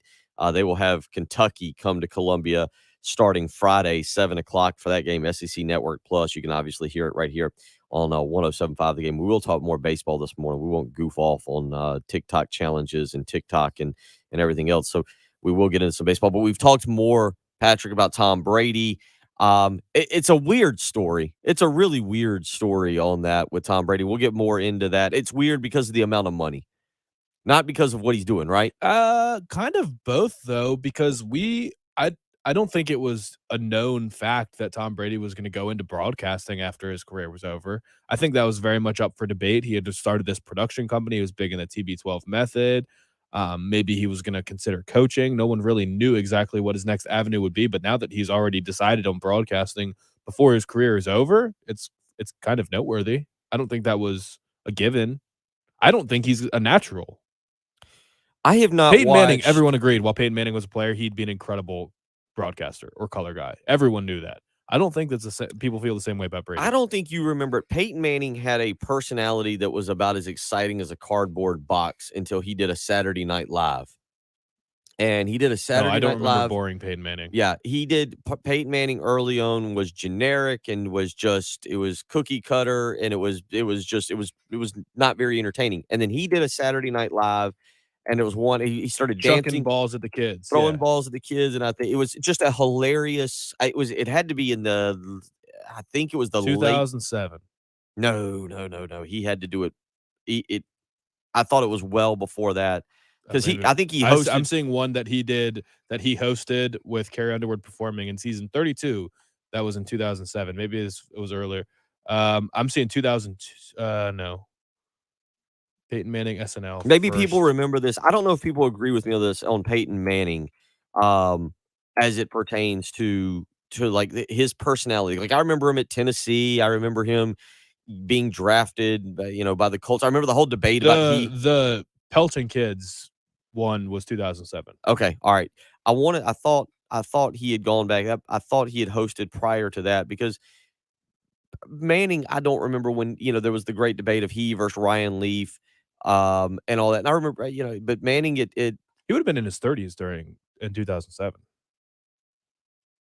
So he was boring in his entire 20s. I mean, Brady really opened up too late in his career as well. I'm looking to see how maybe it was 2000. Maybe it felt like a lot. It felt like a lot. But I say this here, and that's the same thing with Brady. I haven't seen where I was going with this. I haven't seen Man in the Arena.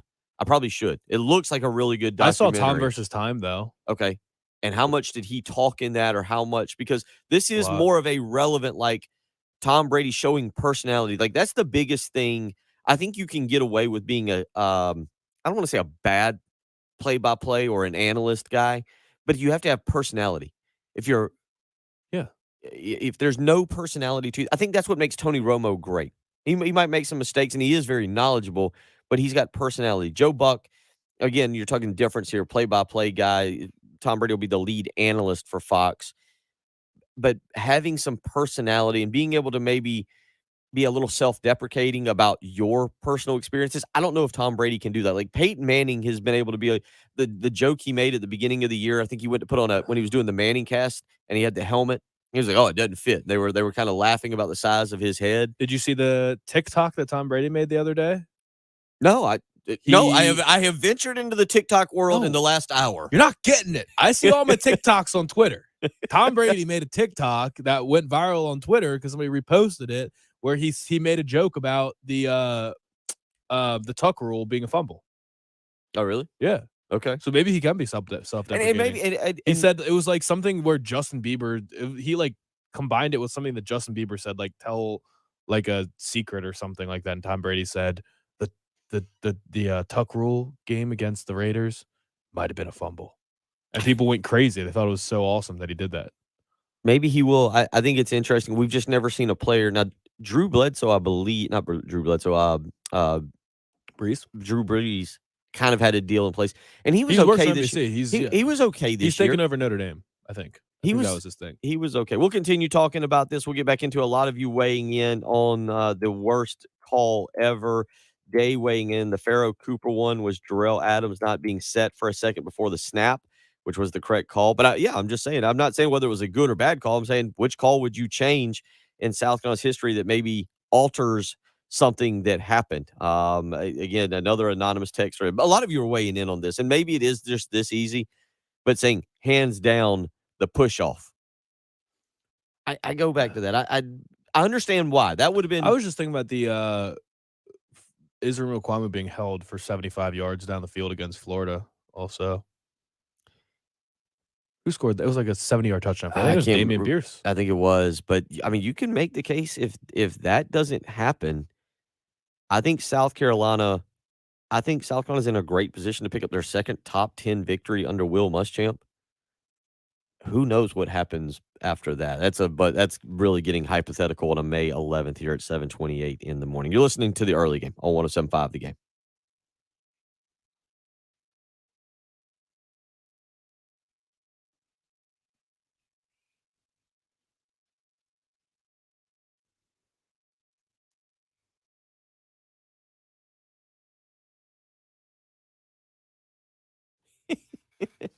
Anonymous texter. Bill, you're way out of touch with Brady. Watch his TikToks. He's funny.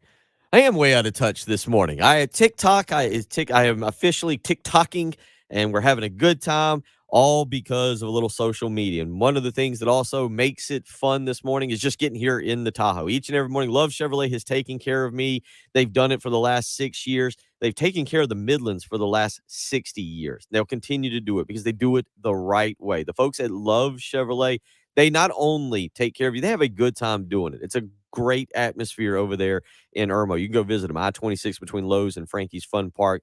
They have made sure their customers feel comfortable from the moment they come on the lot to the moment they drive off with that new purchase. Purchasing a vehicle these days, it's a big deal. It is money that you're spending, usually going to be monthly payments, and you need something reliable. And at Love Chevrolet, the way they handle their customers from the moment they come on the lot to the moment they leave is what always stands out to me. They're courteous, they're respectful, they're knowledgeable. They're going to help you pick the car or truck you've been looking for. And the folks at Love Chevrolet also, in this time of high demand and low supply, they're not taking advantage of customers by adding extra add-ons to the sticker price. So the folks at Love Chevrolet, not only are they respectful of your intentions of how you want to be treated, but they're also not going to hurt your wallet. Go visit Love Chevrolet, I-26 in Harbison between Lowe's and Frankie's Fun Park. You can visit them on the web as well, lovechevy.com. You can speak with a seasoned professional, pick out the car or truck you've been looking for right over the web.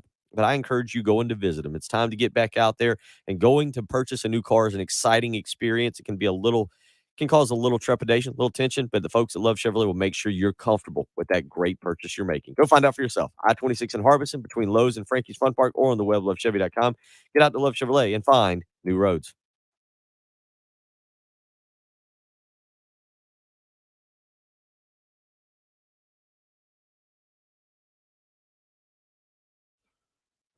All right. I just typed in Drew Brees on Twitter, and he was in an LSU baseball game the other day. Look at this picture. I'm putting it up on the live stream.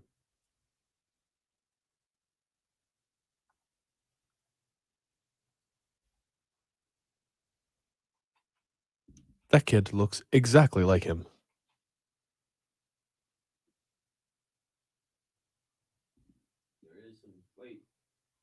I actually think the smaller kid with the eye black was Drew Brees. They look exactly the same.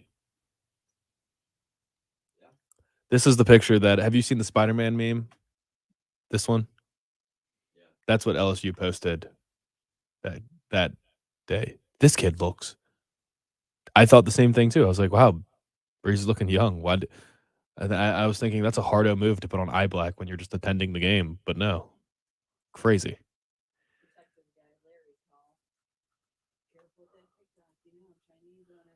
Yeah.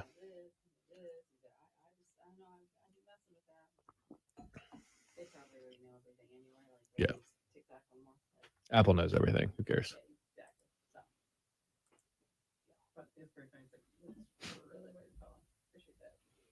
Did Charleston come to beat Clemson at Central Park last night? I know. I thought that was interesting. We have somebody just making sure we're okay. Yes, so we know what we're doing. We know. Selling our souls to the Chinese. Yeah, they did. Have to get a new cell phone soon, so. There you go. This person has texted the immaculate reception twice. Immaculate? Well, you know. He's misspelled it the same way. He actually put immaculate. Immaculate. Not if you Google it. You have time to text the radio station twice. You have time to Google it.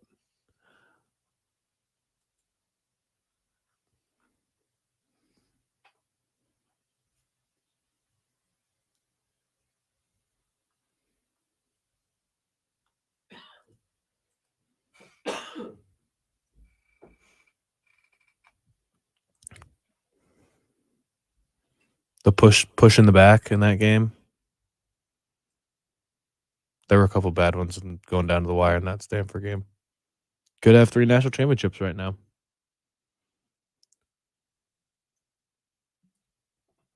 All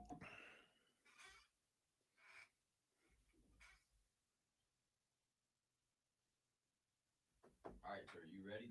This is after this segment. So what are we gonna do? We're gonna send Miss Sharon out with her. Can we explain? Can we send Miss Sharon? All Miss Sharon's got to do is film it and then bring the phone back to me, and I can post. Yeah, but if she's unhappy, she's got to just see how to hit start over. Okay. So you get the phone fully set up for her.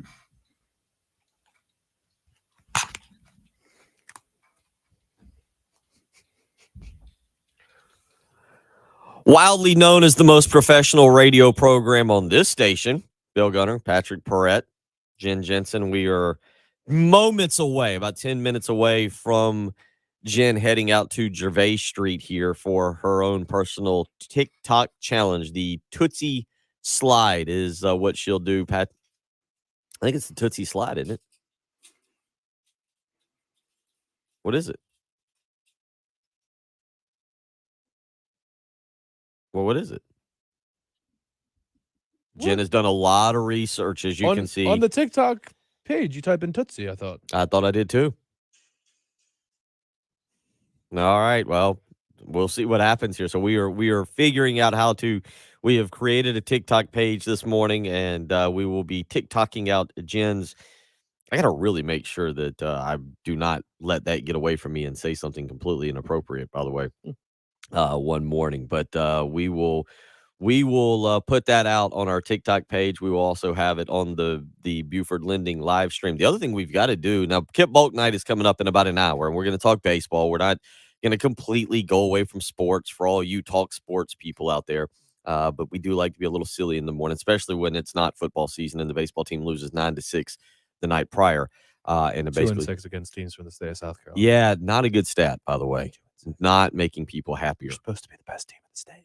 So we've got all that going, but we've also asked you this morning, what is the worst? Some of you are not understanding. I said the worst call that you would reverse. I don't think anybody, Rooster P weighs in, and a couple people have said this one as well. The call that Spurrier pointing at the first down marker in the Outback Bowl, which was clearly a first down. It was, I mean, how they messed that up. Still, it's been like it's lost in the shuffle how they completely messed that up, and what Steve Spurrier would have said post game if South Carolina loses that game, or on the next play, Jadeveon You don't Clowney, want that call to be reversed. Yeah, you don't. That's not the call you're looking for to get reversed. I'm wondering what call you would actually reverse. Anonymous texter says no pass interference on Tennessee's fourth down in 2013. I think I remember that one. That would be a pretty big one. There's a couple out there, but it got me thinking about it because play calls is a whole different can of worms. Yeah, play calling is we could spend hours on that in terms of what. Just one play that you would like reversed. If Jordan Birch didn't attempt to throw a touchdown pass after a drive where we were just rolling, how much would the perception of Marcus Satterfield be different right now? Some, not much. That game more than any other play, though. That game, That could bring up the question of what is just the flat worst play call you've ever seen. That Jordan Birch one, and I'd have to go back and rewatch it just to remember what exactly happened.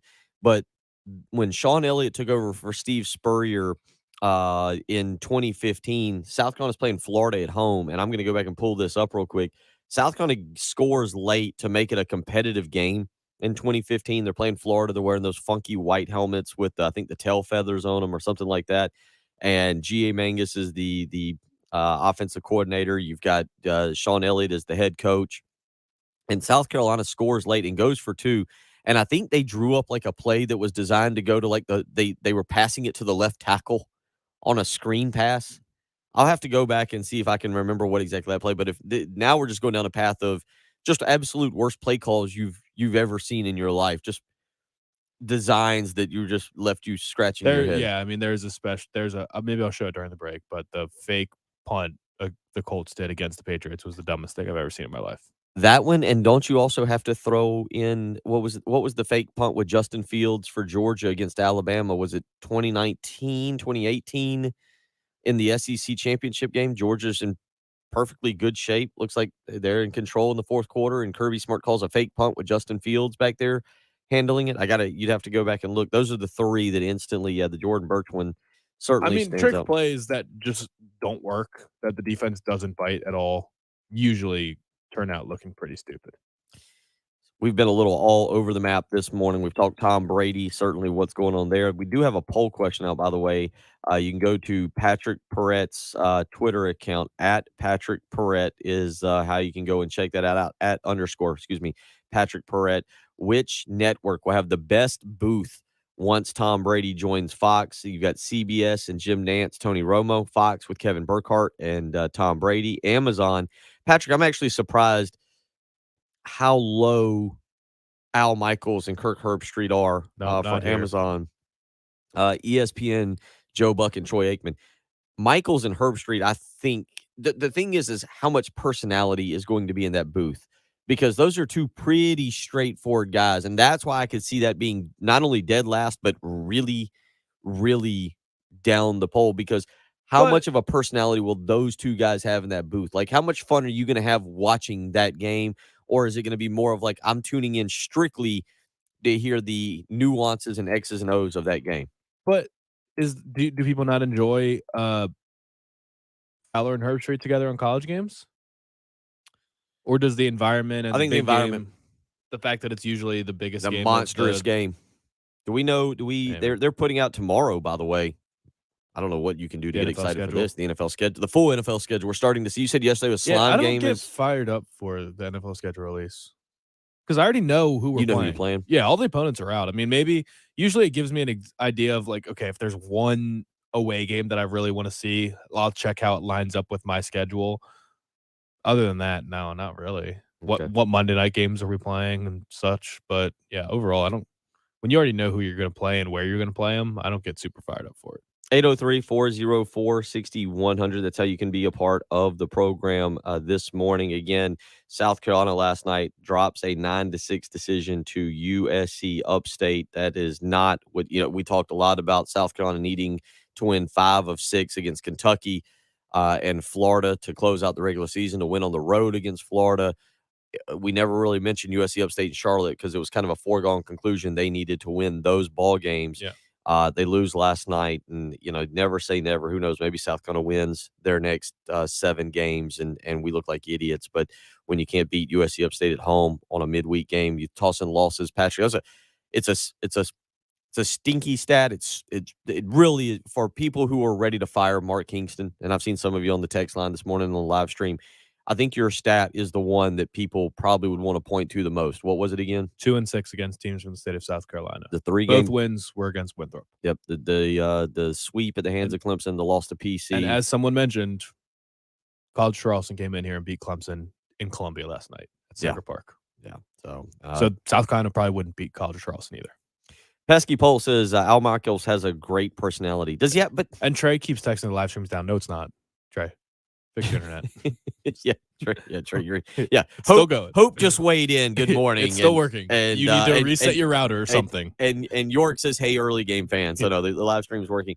Does Michaels have like this real quick, and then we got to hit a break? Michaels have a great I think he's losing it sort of as he's getting older, but he has a personality. He likes gambling. He was an old guy that would always insinuate the lines and things like that. He's pretty well educated, but I think him and Collinsworth had a good rapport. I think he had a good rapport with Madden, but I don't know that he's like, of all the play-by-play guys, none of them have tremendous personalities. I think Joe Buck's got the most personality of all the play-by-play guys. Yeah. Nance doesn't have personality. He's just the ultimate professional, right? And a silky smooth voice, and always nails it. Yeah. I think the pesky poll doesn't understand what I mean by personality on that. Just what I'm looking for is more. I always like the guy I always liked, and I'm not saying he was the best. Chris Spillman. Spillman thought he was playing the game as it was happening, and that's a bit of a like he got way too like wrapped Gus? up. I can live with Gus Johnson. Okay. I can live with Gus Johnson. He's probably the most polarizing right now. Who's the one that we have real quick on our that we've played before here that does the Westwood one that gets Kevin Harlan. Kevin Harlan, Yeah. where he starts breaking down. He's awesome. Squirrels running down the field or streakers running whatever. Yeah, he's the best radio play-by-play guy in the biz. Coming up next, we'll continue talking sports, but Jen Jensen has to pay off the wheel of agony. She is she's in a dancing mood this morning. She will be heading to Gervais Street. If you're anywhere in the vicinity of 1301 Gervais Street, you will likely see a dancing Jen Jensen out there. It is the Tootsie Slide Challenge dance she must do, and we will make sure you get to see it either on the live stream or on our brand new TikTok page. You're listening to The Early Game on 107.5 The Game.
I'm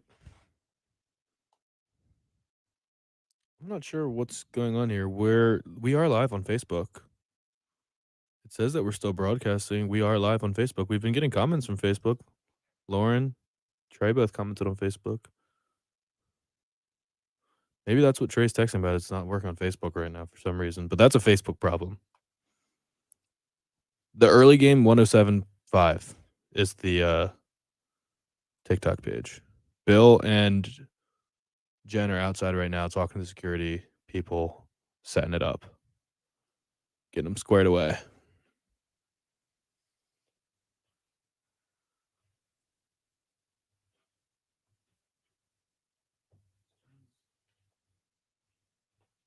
I'm moving to the studio so I can produce.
Couple different angles on the Buford Lending live stream of Jen. Where's our security guard, Patrick? Did you see the guy that's just wandering around out there?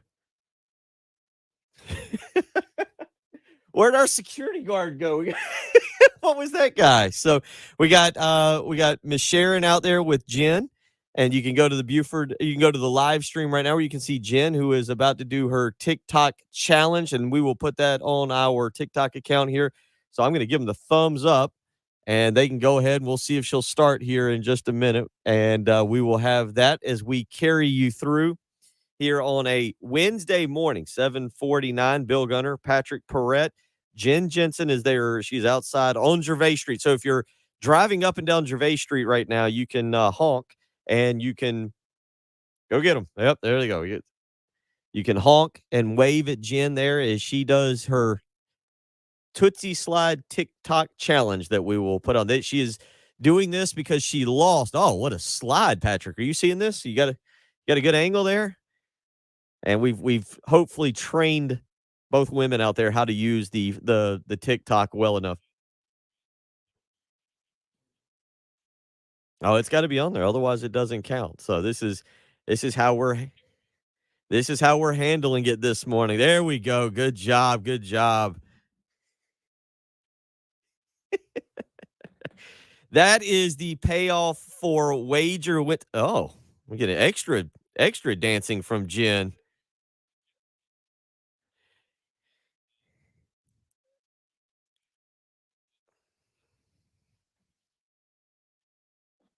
This could be. Here's the question: does Jen realize that we are still? Is she doing another one?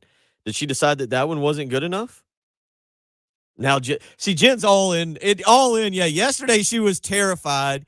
She was absolutely terrified yesterday. Now she is completely all in on the challenge. Yep, y'all are good. You're good. Excellent work. Yes, Jen did very good. So we will put that up on our TikTok page where you can go and check it out and listen. Oh, hold on. What?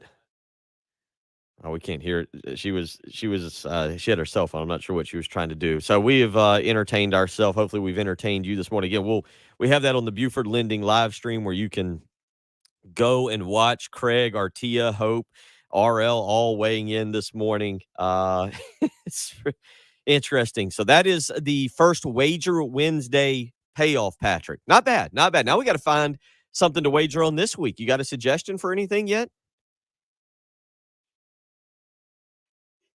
I don't either. We'll have to look here in hour number 3, and I think we can find. I'm sure we can somehow come across something that will keep us entertained. So yeah, we can find something. 803-404-6100. How you can join us this morning again? Coming up in about 35 minutes. Kip Balknight, former South Carolina pitcher, was on the call last night for South Carolina and USC Upstate as the Gamecocks drop a 9-6 decision to USC Upstate.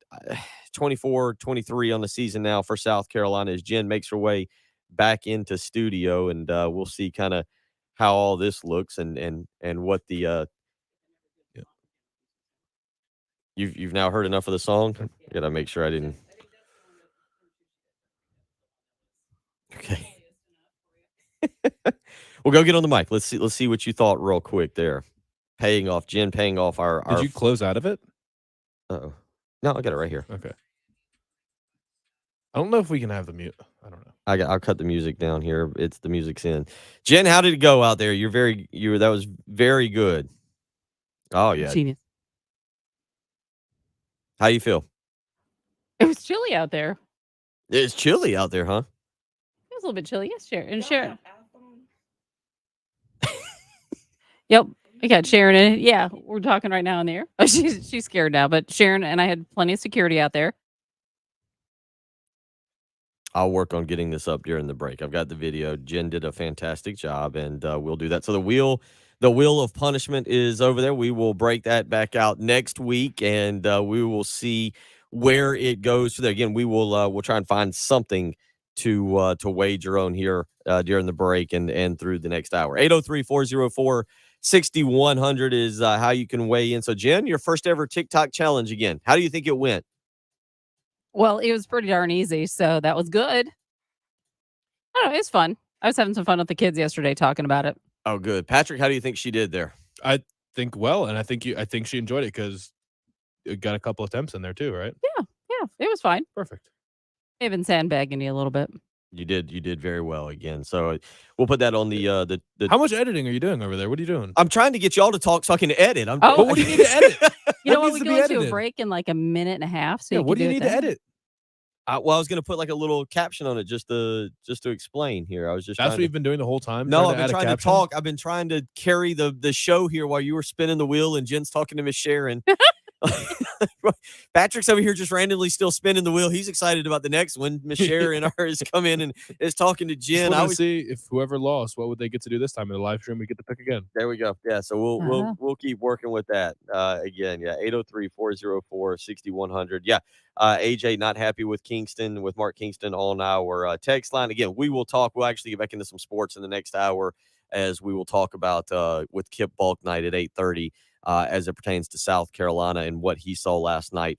Now, again, and Patrick, I'll just mention here as we head to the top of the hour. To me, it's not a one season thing. We're not talking about the 2022 season. I'm asking where this program is overall. That's been kind of the growing question, and I think it's more of a matter of everyone else caught up. Like South Carolina seemed to have had a big head start. Even when I came to South Carolina, that was 2015. We're still only a couple years removed, or not a couple, but a handful of years removed from the back-to-backs. And the first thing I heard was, yeah, we have the best baseball facility in the nation, bar none.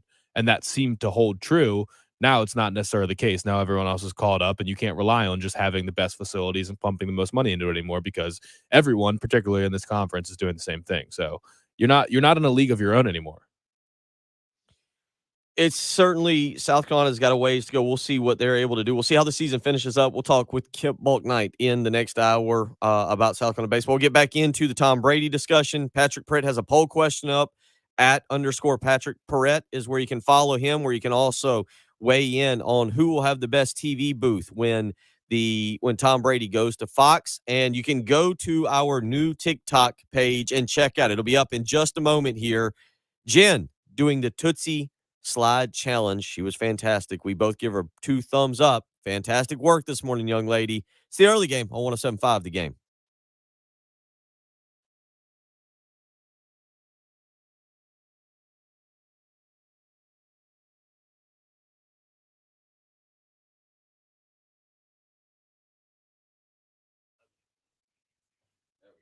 68 followers.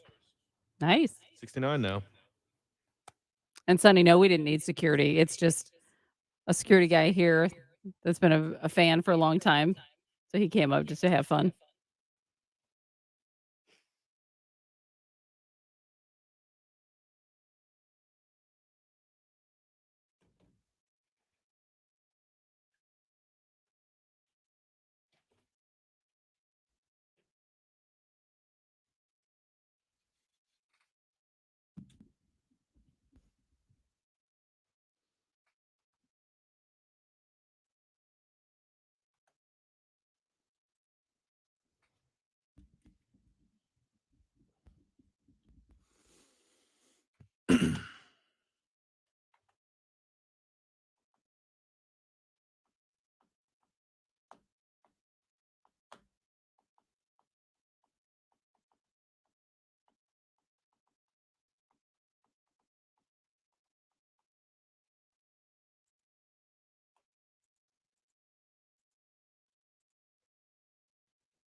I don't know what is South Carolina the best in the state at right now?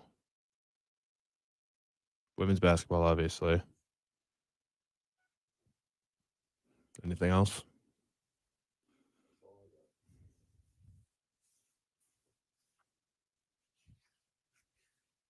Softball?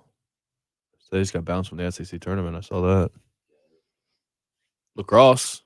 Gamecocks are rolling through the MCLA tournament right now. They just beat Liberty, one of their big rivals.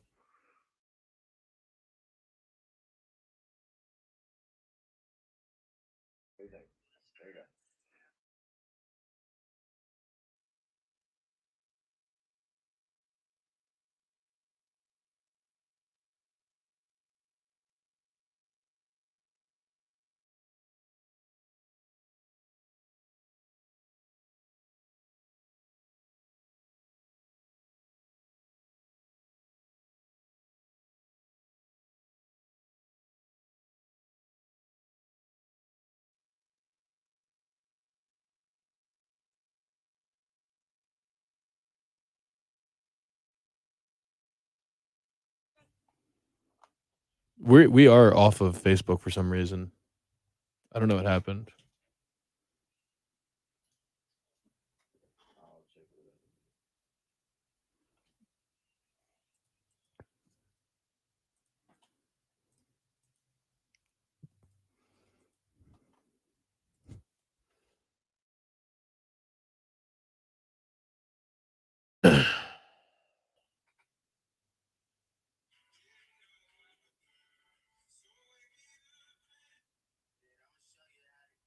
All right, we're back.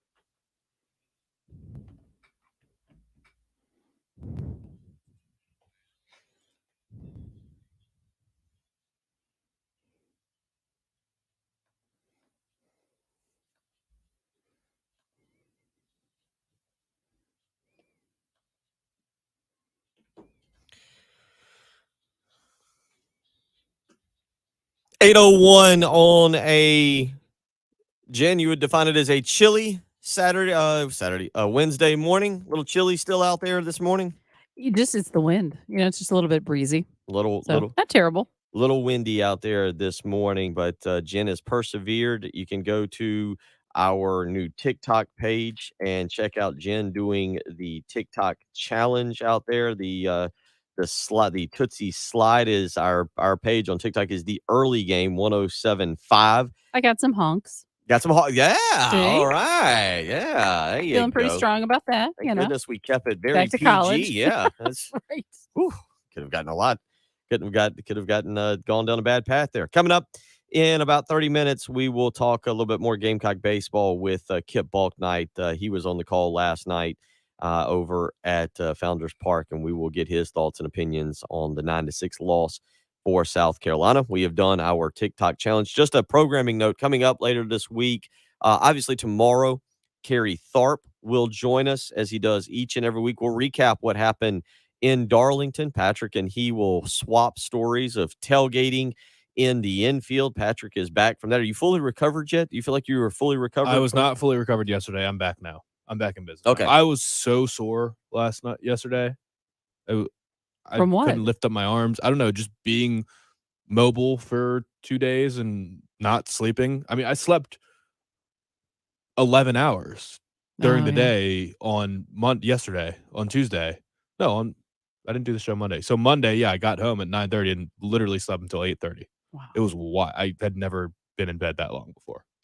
So I was just beat. Yeah. Yeah, we will. It was chilly too. It wasn't like I was just baking in the sun the whole time. I was very cold. I didn't pack pants and I regretted it. Rookie move. Yeah, we'll catch up. Kyle Thompson tomorrow to talk some PGA Tour stuff at 8 a.m. Kyle, a lot to get into with him as it pertained to last week's tournament. This week, the Byron Nelson. Next week is the PGA Championship. So we'll catch up with Kyle Thompson tomorrow morning at 8 o'clock, and then Kerry Tharp at 8:40 as we do on Thursdays. On Friday, Debbie Antonelli will join us. The 24 Hours for Hoops, or Nothing But Net fundraiser she does for the Special Olympics. She will join us at 7:30 on Friday morning. So look forward to having Debbie Antonelli join us to talk about that incredible event she does, and should be a lot of fun to have her. And then coming up at 8:05 on Friday morning, Chris Deering for the Corley Pools High School highlights of the week. So kind of some programming notes there. Again, coming up in about 25 minutes, it'll be Kip Balknight to talk with us about baseball. So we've also talked this morning about the news yesterday. And Patrick, it's interesting to me as we get older and the push is there. I think most, not only athletic departments, but most professional organizations understand the problems they have with getting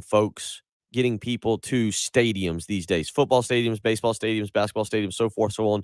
The amount of money that needs to be spent, the time commitment, everything that the gas prices right now, everything that goes into going to a sporting event. And it's obviously a lot easier It's a lot easier to be able to watch from your home. We have bigger TVs. We have more, you have your own private bathroom. People now are going and buying 29 cases of beer and liquor and whatever, and they're having parties. The smokers feel like that's a bigger deal these days than it has been in the past to fix your own food and smoke ribs all Smoking day. meat. Smoking meat, yeah. Also smokers because you can't smoke cigarettes That's in the true, arena yeah. or stadium. That's true, but yeah, smoking meat. I'm sorry. Good point. Thank you.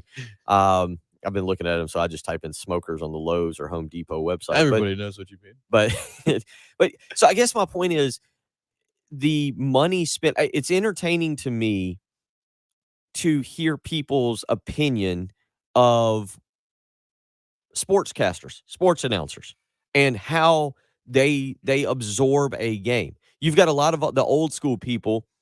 My dad used to do this. His friends still do it. I can't say I do it, but that will have the television on, but will turn on Tommy Suggs and Todd Ellis and listen to the South Carolina radio broadcast. I mean, back in the day, years ago, I'd have the big headphones on at the phone. I'm sure there's still a lot of people who do this, but would have the big headphones on and they'd be listening to the radio broadcast while at the game. So broadcasting games and how you absorb that is still very interesting as opposed to going to the games. But Patrick, I mean, as we go into a new era of sports, and again, televisions and entertainment and how you take everything in, you see this deal with Tom Brady for, we'll call it $37 million a year. It still just seems crazy, unrealistic to pay someone that kind of money because I don't know if Tom Brady, the first game, I'll be entertained. Right. They should have given him $50 million for 1 year rather than $375 million for 10 years because I will obviously turn on if his first game is a Sunday afternoon at 1 p.m. I usually have multiple TVs on. The Washington game will be on one TV. The Tom Brady game will be on one TV, and the Tom Brady game will probably get volume because I'll be interested to hear how he calls a game. I would assume that they'll give him his first game. It will be it'll be Fox. It'll probably be, I don't know, when Aikman and Buck would do it, it was always America's Game of the Week, always seems to be a Cowboys game. So it'll be an NFC game. And however many years down the road this is, I have no idea. I mean, realistically, we could be 3 years away from this happening. Well, that's the other question. Like do you? I don't think it's going to be Tom Brady's last year. You're of the impression this is not Tom Brady's last year? I don't Because I think think that's so. the other part to this. Like, it's a big discussion today. It'll be a bit of a discussion tomorrow. Maybe it'll kind of fizzle out on Friday. But you're right. This little deal could very well end up not happening for another 2 or 3 or 4 years. Who knows with Tom Brady? I think he's going to end up a lot of people think he's going to end up playing for the Dolphins in 2 years. So who knows? But the point is, I will be intrigued by his first couple games.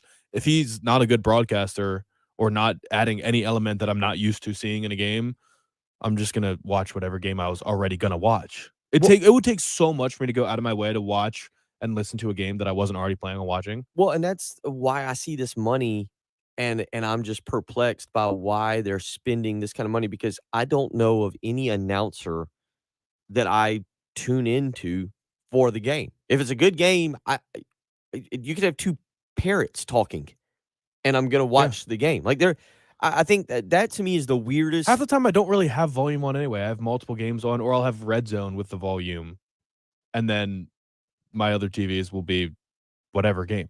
But maybe with people watching more than one game at once, I don't know if that's being increased, but the fact that if I'm going to have 2 or 3 games on at the same time, maybe I will think about putting the Tom Brady game as the one with the volume. Bob says guys don't listen to TV and radio at the same time anymore because of the delay. Yeah, you can. I mean, because of a lot of people streaming. Obviously, games are on television or running way, but like whatever's happening in the stadium is on your TV. 15 18 later, seconds. The worst way to watch a game, Bob, and a lot of people, and I've seen people do this, and it's infuriating to me.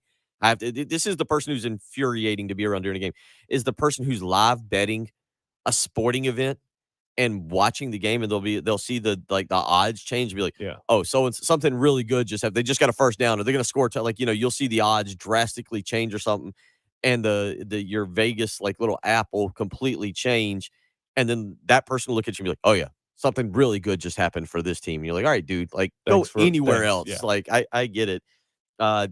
Obviously delays for radio are 7 seconds, which you've got to have. That's a rule. But the bottom Ours line is 10. We can't trust you at all. Very true. But during games, we make it 0 because some people like to be in the games listening to the radio. That's true. Yeah. So I've gotten calls about that when I've produced games before. People like to be sitting in the basketball game listening to Derek and Casey and would call and say, hey, why are they behind the game? So then And you I'd be have to like, fix it. Shoot, let me turn the delay off. Oh, I didn't You know had to that. turn the during- delay on for Frank Martin. Yeah, true. What? For But Carolina it's calls. not going to solve that. It's not Yeah. going to solve Right. that. No, but for games, we turn the delay off so people can listen. I think it's more of a baseball thing than anything. But to Bob's point, I mean, I know a lot of people who used to do that, and I guess like you said, like he says, because I think you could sync up your. I guess you couldn't sync up the television to match the radio because the radio's ahead of the television. If you're streaming, it is a crapshoot. Like Right. it just is however good your Wi-Fi is doing when you turn the game on, because I will have 2 games synced up and then I'll have to refresh one of them and I'll be at a different point. See, stalking sniper 31 on our live stream, but he makes a good point. He says Brady is hilarious, though he will drive viewership. He's also the highest profile player possibly of all time. There is an element to what he says that I agree with. He'll drive viewership, yes, but for how long? For the first season, maybe first couple weeks. Isn't it after you watch the first game, you kind of watch Who cares after that? like yeah? Are you going to watch Tom Brady if it's what is it, the Jags and the Texans playing each other? If that's the I mean, it won't be because he'll be their number 1 booth. He'll always be calling a good game. Like that's also helpful. I don't know how many if they have one and if Fox will bring in another player to be the number 2 booth. I don't know who that is right now. I think it's Greg Olson, who does a good job, I actually think. But yeah, I mean, it'll probably be a good game. It's just a matter of if the AFC game you like better, or if your team's playing, you're not going to put Tom Brady on so you can listen to Tom Brady instead of the person calling your team's game. 803-404-6100, how you can join us this morning to be a part of the program and weigh in. Almost 2 hours, Patrick. 81 followers on TikTok. That is We solid. are becoming viral, a sensation. We are unlike anything on this station. We're that's for sure. something. We are something. There is no doubting that. You're listening to something. It's the early game on 107.5 The Game.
I will say that we noticed the numbers have almost doubled since I performed on TikTok, but whatever. We'll get to that later. Traffic wise, we do have a couple things going on. Clemson Road at Longtown Road, and still have a tie up where the left lane is blocked. I-20 westbound at exit 61. Your forecast today is going to be kind of breezy, but sunny, 82 for the high. And then we should see some clouds rolling in tomorrow, a little bit cooler, 74, and then 74 for Friday with some rain and thunderstorms possible. It's currently, I again, like that kind of nickname, breezy, TV12. but it's trying to warm up. That's clever. 59 at 107.5 The Game.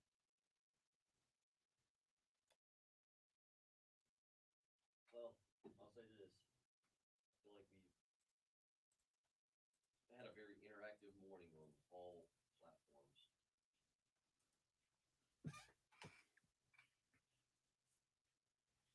You finish Ozark? Yeah, I finished Ozark. I watched it the first weekend. Yeah. Bill was anti-TikTok yesterday, and now he's obsessed with it. No, I'm looking. So now, like, I'm looking at how this is working. So, like, heart. It looks like we did pretty good. 18 hearts, 6 messages. I'm seeing a lot of the early gamers on there. So I'm learning how this is all kind of happening. Like, I'm the epitome of an old man right now, just like, oh, it's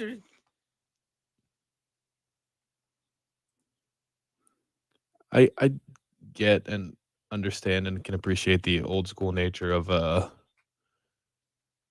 just baseball broadcasters are talking to you for long periods of time, sometimes 4 to 5 hours, and there is a storytelling element and time killing nature to it that the best broadcasters have a way of really like reeling you in. So I can get on board with that. In the backyard grilling, I can get on board with that.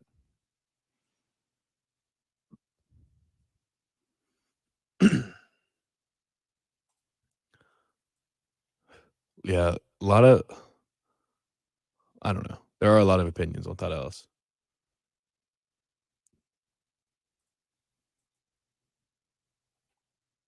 Hey, make sure we're out of thing. Whittle just said he gets. You are. I popped him out. For some reason, it didn't click. So he's out now. Okay.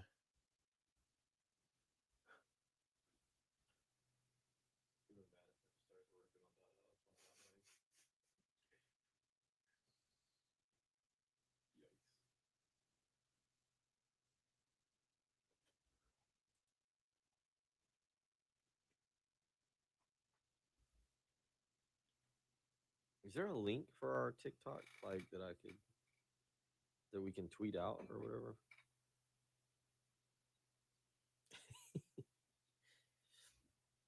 I totally understand, York. I totally understand.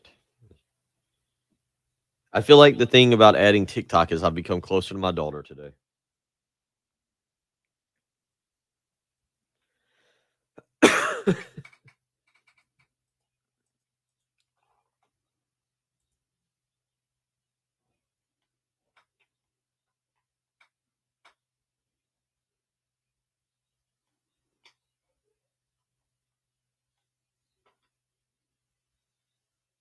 All right. I think we've.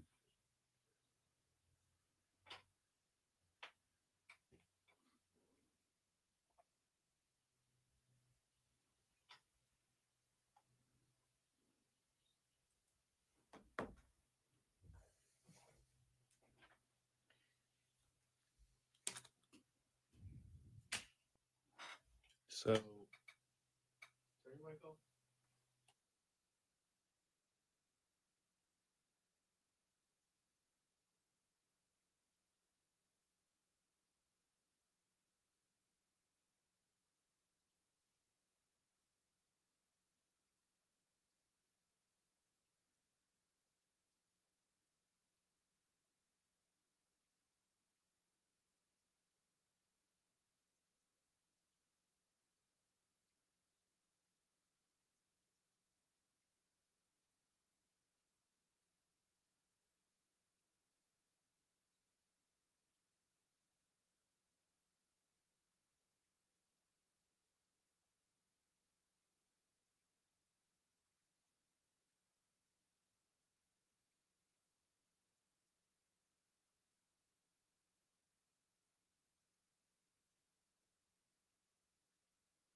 Eight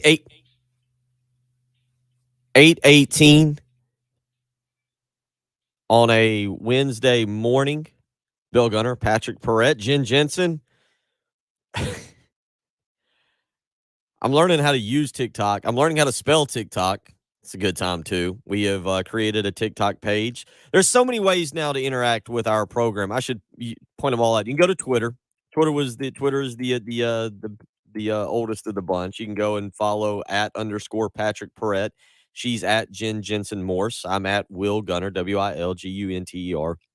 You can go and follow along on the live stream that we have. You can go to our YouTube page. Go to youtube.com, search, click, and subscribe. Patrick, you've told me that our Facebook is down right now. Is that what I understand? I guess so. I don't know what's going on there. We're gonna have to look into that. All right. So I'll be checking that out. There's a lot of ways, 21st century radio or streaming or ways to interact each and every morning. We pride ourselves on being a sports talk show, but also being able to cut up and laugh and enjoy participation with what a lot of you each and every morning on different platforms. And now we've created a TikTok page, and you can go and subscribe to that if you're on TikTok. I'm learning about it. Yes, Patrick is right. I thought it was a bunch of like teenage girls doing dances.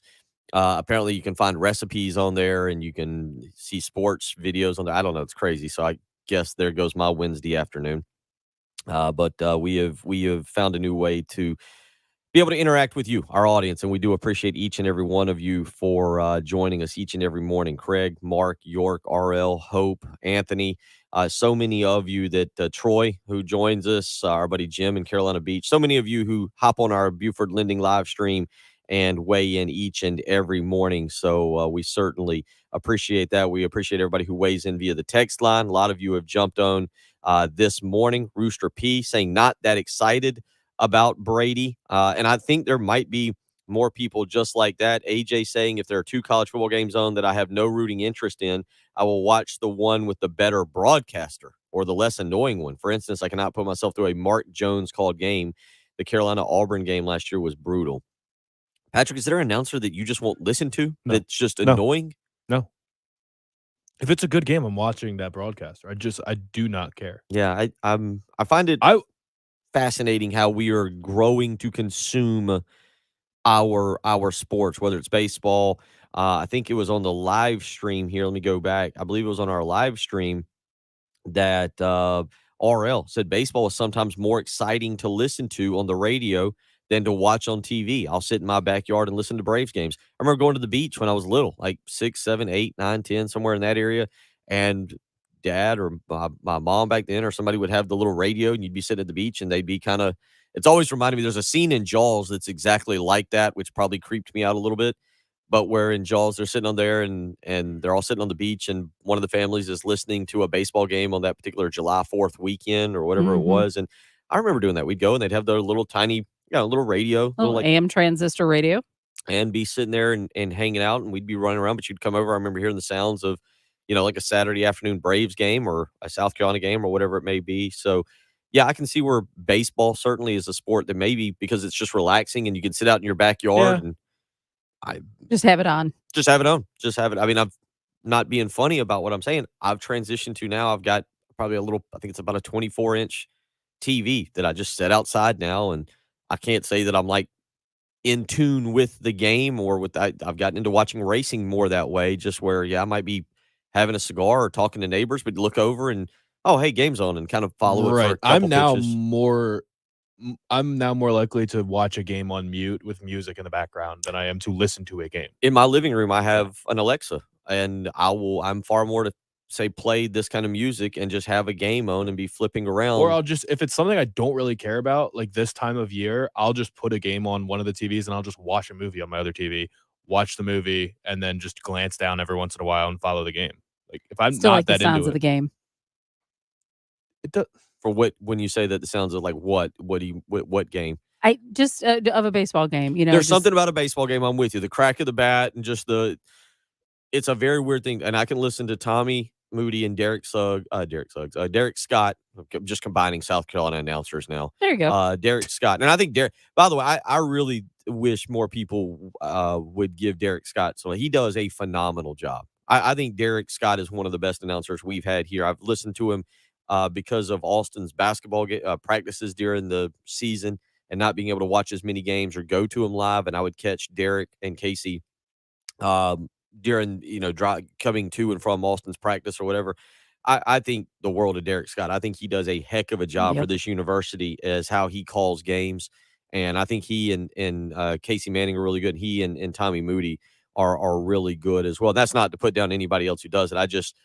A lot of people get caught up on guys from the past and say, oh, we like this guy or like that guy. Derek Scott does a phenomenal job for this university calling sporting events. And he is a guy that certainly, you're right. That's one I would probably rather have Derek and Tommy on than the SEC Network broadcast. And we got Kip coming up here in a few minutes. And I like listening to Kip because he's so informative and so knowledgeable, which is why we're going to have him on. But Derek Scott and Tommy Moody are fantastic to listen to. Agreed. Do you hate Danielson? Gary Danielson? Yeah, why do so many people hate him? I don't hate him. I didn't. I was a huge Vern Lundquist. I'm a huge Vern Lundquist. There's something about Sure. voices that I'm like, okay, that's Yeah, he's football got on Saturday. incredible voice. Like, like I what don't even know how to describe it, but like it's not like deep. It's almost cartoonish, but it's fantastic. Vern Lundquist. I loved listening to Lundquist because he may or may not get the name right. Yeah. It was 50-50 on whether the guy who ran the ball that name was gonna be right, which was hilarious. But I loved that voice. Growing up, Patrick, for me, when I was in college and kind of high school, I'd say that 8-year period of being in high school and catching on to college football and then going to college, Saturday Night Football was Ron Franklin. Ron Franklin was Saturday, like when his voice came on at 7 o'clock on ESPN, 7:45, whatever it was. That was the guy, and I loved it. And there were now again, did I go out of my way to listen? No. But I know it's probably for people to hate Danielson, and I don't get it. Maybe it's just that is the top spot in college football right now. That's SEC CBS game, and I will always watch that with volume, no matter what. AJ says Ron Franklin and Mike Gottfried are the goats. I agree with that. Ron Franklin was absolutely fantastic. We'll come back. We'll catch up with Kip Bulknight, who will give us some insight last night, 9-6. And I know a lot of you have some emotions about that. We'll talk with Kip Bulknight and get his thoughts on this South Carolina team and the program. Kip's one of the guys that set the standard for this program. Where he sees it at right now is a good question to ask him. You're listening to the early game on 107.5 The Game.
Keith Jackson. Yeah. What a voice. Oh, man.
We didn't even talk about the PLL draft.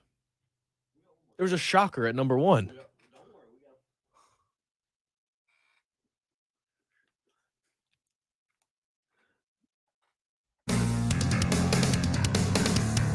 Busy morning. Busy morning. How busy is the morning, Ben?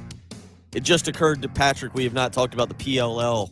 The Premier Lacrosse League draft last night. And we will, but it will not be this segment. It will be in the next segment. We've got Kip Balknight coming up in just a Teaser, minute. the all-time points leader in the sport, did not go number 1.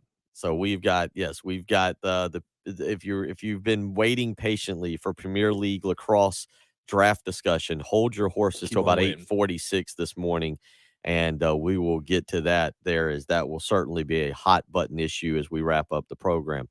We want to get out to the Love Chevy phone lines. Jen, do we have us a Kip Balknight? We have us a Kip Balknight. Kip, welcome in this morning. A late night for you, calling some games down at Founders Park. How you feeling this morning? I'm feeling a lot better, and I heard Jen's voice, her beautiful voice, call me. I'm glad she called me and not you, Bill. I was busy trying to navigate the world of TikTok and social media, Kip. We've gone full TikTok here on this program, and Jen did very good in her first TikTok. Well, Bill challenge. just turned 40, so naturally he joined TikTok immediately after. Yeah, that's I think I referred to talk last night as Tic Tac on there.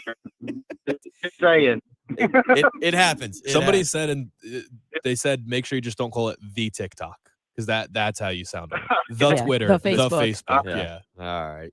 We will certainly cover more of TikTok as we move along. But Kip, we bring you in. Obviously, last night, not what South Carolina needed. We've talked with John Whittle. We've talked with different people about this team needing to close strong, especially in SEC play, and that included winning midweek games. But last night, 9-6, and just from your vantage point, what do you see with this team right now that is the biggest problem?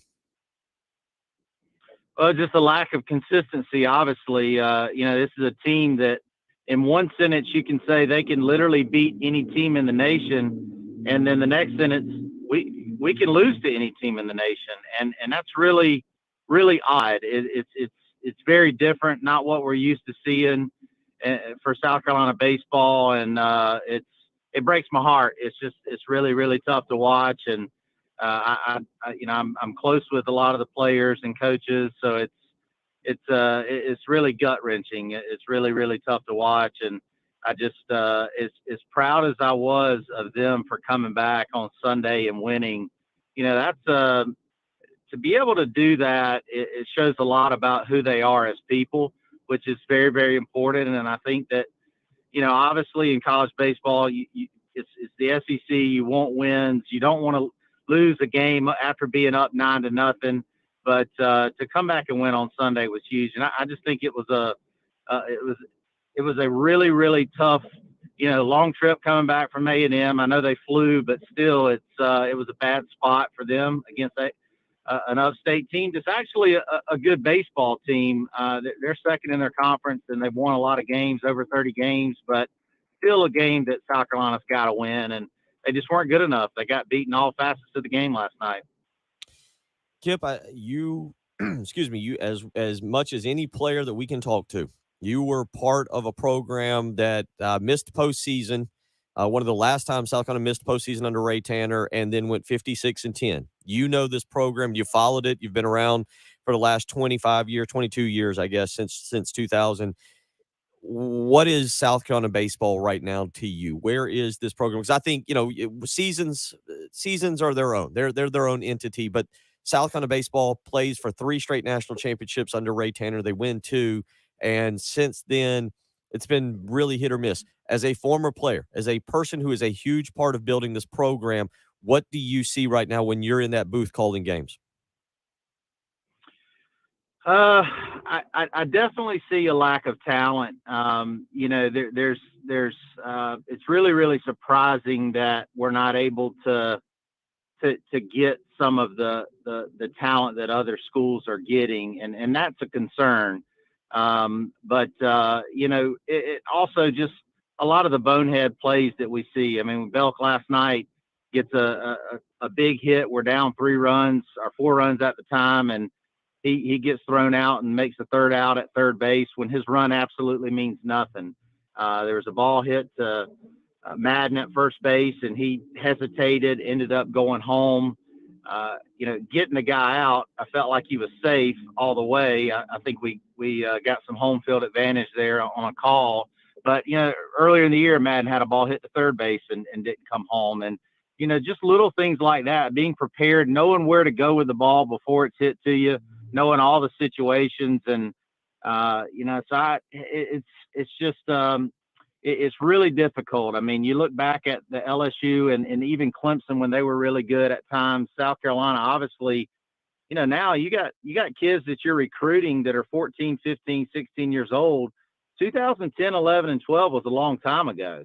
And South Carolina has got to figure out a way to start getting the talent in here that the Tennessees are getting, the Floridas, Louisville, anybody basically in the SEC. There's just a lot of really, really good teams, and it's they're definitely going to have to figure things out and get some better talent in here and get back to winning baseball. Well, Kip, that's something we've talked about a lot this week, just evaluating where does South Carolina stand in the SEC hierarchy at this point, because South Carolina fans, they obviously remember the championships, but they expect to be the class of the SEC, and it seems like everyone else is building incredible venues, and they're all just kind of equaling South Carolina right now. So realistically, from a 10,000 foot view, where is South Carolina in that hierarchy? Well, unfortunately, right now I kind of think it is what you just said, Patrick. It's that's where they were.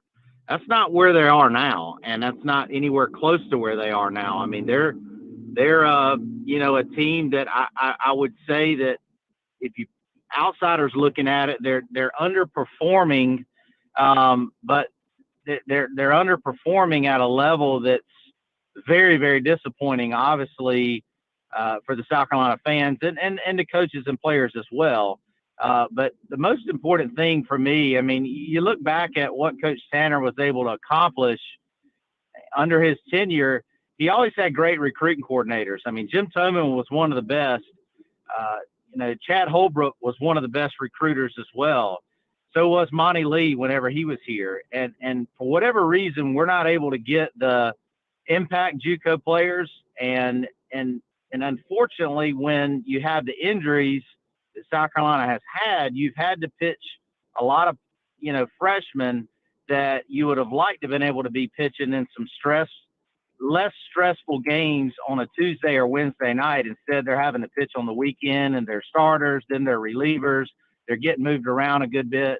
Guys, don't know their roles in the bullpen. Those things make a big difference.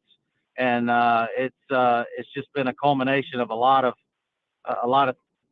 issues, but I really think it goes back to recruiting. Coach Tanner did a wonderful job of recruiting and then motivating. Coach Tanner was one of the best motivators I've ever been a part of in my life.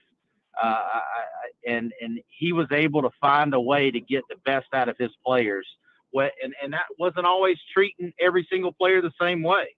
I can assure you he didn't treat me the same way that he treated some of the other guys, especially position players.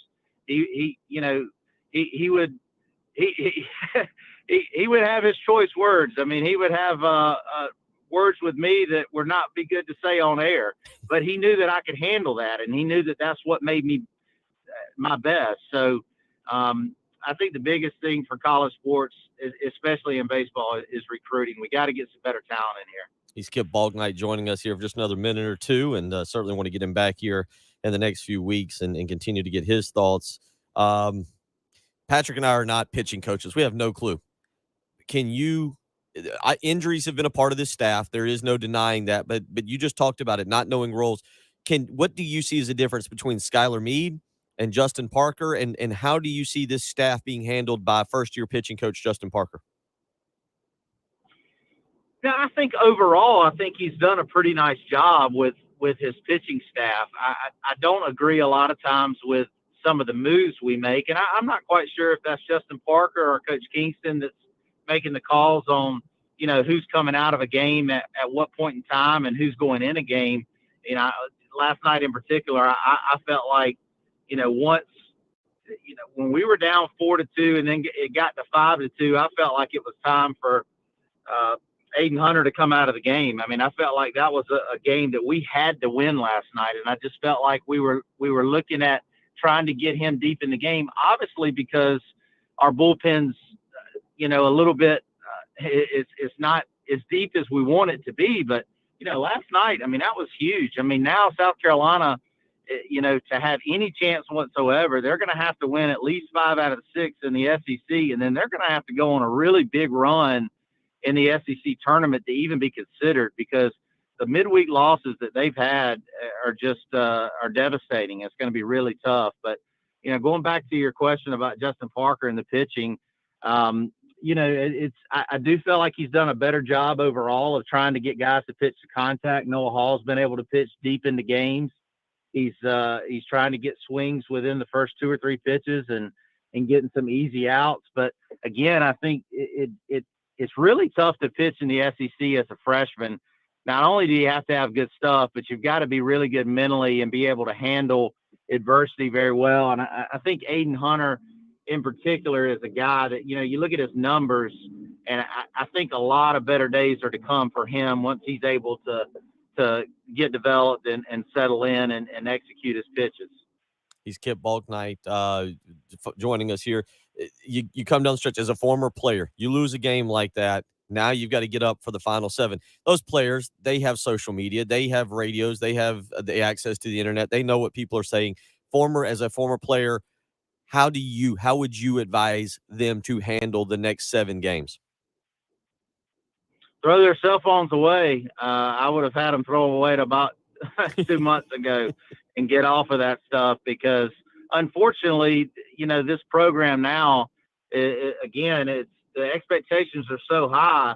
It would be really, really difficult for them not to feel defeated already and give up. But like I said, this team, for them to come back and win on Sunday, I think is a testament to their true character and their fight. And I was certainly proud and happy for them. That's a gut-wrenching one last night. I'm really concerned about them for the weekend, because it's not like, if they go out and only win 1 game or get swept or don't play well against Kentucky. Kentucky's not a bad baseball team. They just beat Tennessee 2 out of 3. So there's really a lot of teams in the SEC that are very similar to South Carolina, where on any given day they can beat anybody. But, they just got to come out and play hard and play well. And I'm always the optimist. I'm always a positive guy. And I still, until they're completely mathematically out of it, I still think there's a chance. So my message to them would be, go out and do it and get on a serious run. Because I think this team, if they would somehow be able to make it to the NCAA regionals as a 2 or probably a 3 seed somewhere, it could be a very, very dangerous club. He's Kip Balknight. Kip, we appreciate you joining us this morning. It was a late night. I know you got stuff to do, but we'll certainly get you back on next week to get your thoughts there as South Carolina wraps up the regular season, buddy. Hope you hit them well if you're going to play golf, and if you're not, hope you hit them well soon, because I know how well that golf game is. I'm going to get my hair did. Oh, no okay. golf today. But, all right. Well, good luck. Good luck. Yeah, I got a lot of great from last night, so I got to fix that. I understand. Look forward to catching up with you soon. Take care, Kip. Okay, thanks, guys. Care. Kip Balknight, former South Carolina player. You very familiar with who he is. No needs, no introduction, but certainly telling it like it is there. We'll come back. We'll wrap up the early game, the TikTok Wednesday edition. We're at 92 followers. Can we get 8 more in You're the welcome. final 12 minutes? It's the early game on 107.5 The Game. Here's what's coming up on the next Extra Point. Hey guys, Pearson Fowler here from the Extra Point, and coming up on the Wednesday edition of the Extra Point, we'll have plenty of Carolina baseball talk, see what the Gamecocks did last night in a must-win midweek game against USC Upstate, and talk a little more college football. Started to talk conference realignment with now a little more flexibility for conferences to determine their conference champions. How should the SEC take advantage of that with Texas and Oklahoma coming in the next couple of years? Plus, plenty more reaction to a very exciting round 2 of the NBA playoffs. Coming up on the Extra Point. The Extra Point with Pearson, Preston, and Gamecock Central. 9 a.m. to noon on your home of the Gamecocks. 107.5 The Game. getting out, enjoying the summer. That's something you certainly want to do, but you don't want to go through summer with awful joint pain. You need to call QC Kinetics now. 803-281-6860. You can take action and get a free consultation. Powerful, effective joint pain treatments with natural biologics are available through QC Kinetics, the nation's leader in regenerative medicine, giving you access right here in Columbia to this modern day joint pain solution. So don't wait any longer.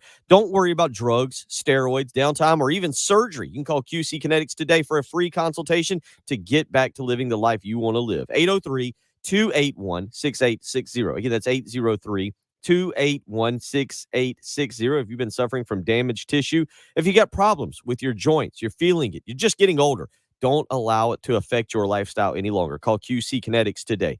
803-281-6860. Again, that's 803-281-6860. Get that free consultation. Get back to living the lifestyle you want to live. Be active out there this summer. Call QC Kinetics today. 803-281-6860. 107.5 The Game traffic from the Shepherd's Glass Traffic Center. Shepherd's Glass, a true reflection of quality. ShepherdsGlass.com. Still working the earlier accident, I-20 eastbound there at Highway 378. That accident, I-20 eastbound at exit 61. Still working that earlier accident. Also, Clemson Road at Longtown Road. And Alpine Road at Two Notch Road. Looking good today, weather-wise, sunny and breezy and a high of 82. Maybe some rain coming in by tomorrow night. But right now it's breezy and it's 60. 107.5 The Game. Sponsored by BioNTech and Pfizer. You've heard the latest news, traffic, and weather. But there's something else you should hear. Consider getting a COVID-19 booster, as recommended by the CDC. Sponsored by BioNTech and Pfizer. There's a lot to celebrate this month. Graduations, the end of the school year approaching, and warmer months ahead. Celebrate in a clean home by calling the cleaning pros at Zero Res Carpet and Air Duct Cleaning. Their patented technology, ZR Water, is scientifically proven to clean better than detergents. Schedule today and get 3 rooms of carpet clean for $119. Mention me, Bill Gunner, at 107.5 The Game, and you'll get a hallway cleaned for free. Book with ease at ZeroResColumbia.com. Zero Res, it's the right way to clean. Blow off the boat trip. Cancel the cookout.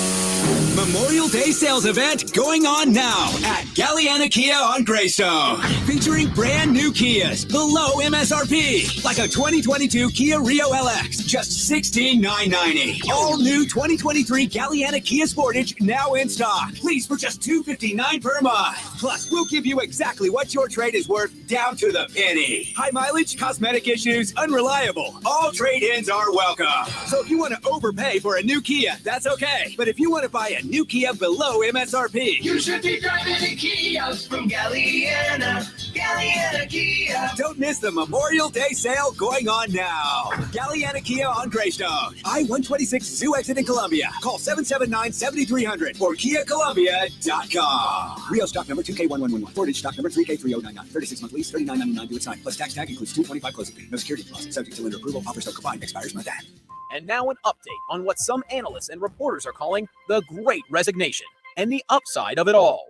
As many as 44% of workers are leaving their 9-to-5s behind and looking for life hacks to make up the difference in income as they pursue other jobs. And as that number grows, so have downloads of an app called Upside. It's a free app for cash back on gas, groceries, and at restaurants. Can an app like Upside really make a difference? You bet. With Upside, users can earn an average of $96 a year. And it works at all the big gas brands like Shell, BP, Valero, Phillips 66, Circle K, etc. And at favorite local grocers and restaurants. Everyone's got to drive and eat, right? If you want to get in on this life hack, we have a promo code for you. Head to the App Store or Google Play and download Upside. Enter code GROW to get 25 cents per gallon or more cash back on your first fill-up. You can cash out anytime right to your bank account, to PayPal, or an e-gift card for Amazon and other brands. Just download the free Upside app and use code GROW. Broadcasting live from the Herndon Chevrolet Studios. This is 107.5 The Game. Stop by or shop online today and see why Herndon Chevrolet makes you smile. The early game with Bill Gunter, Patrick Barrett, and Jen Jensen. on your home of the Gamecocks. The early game, 107.5. The game.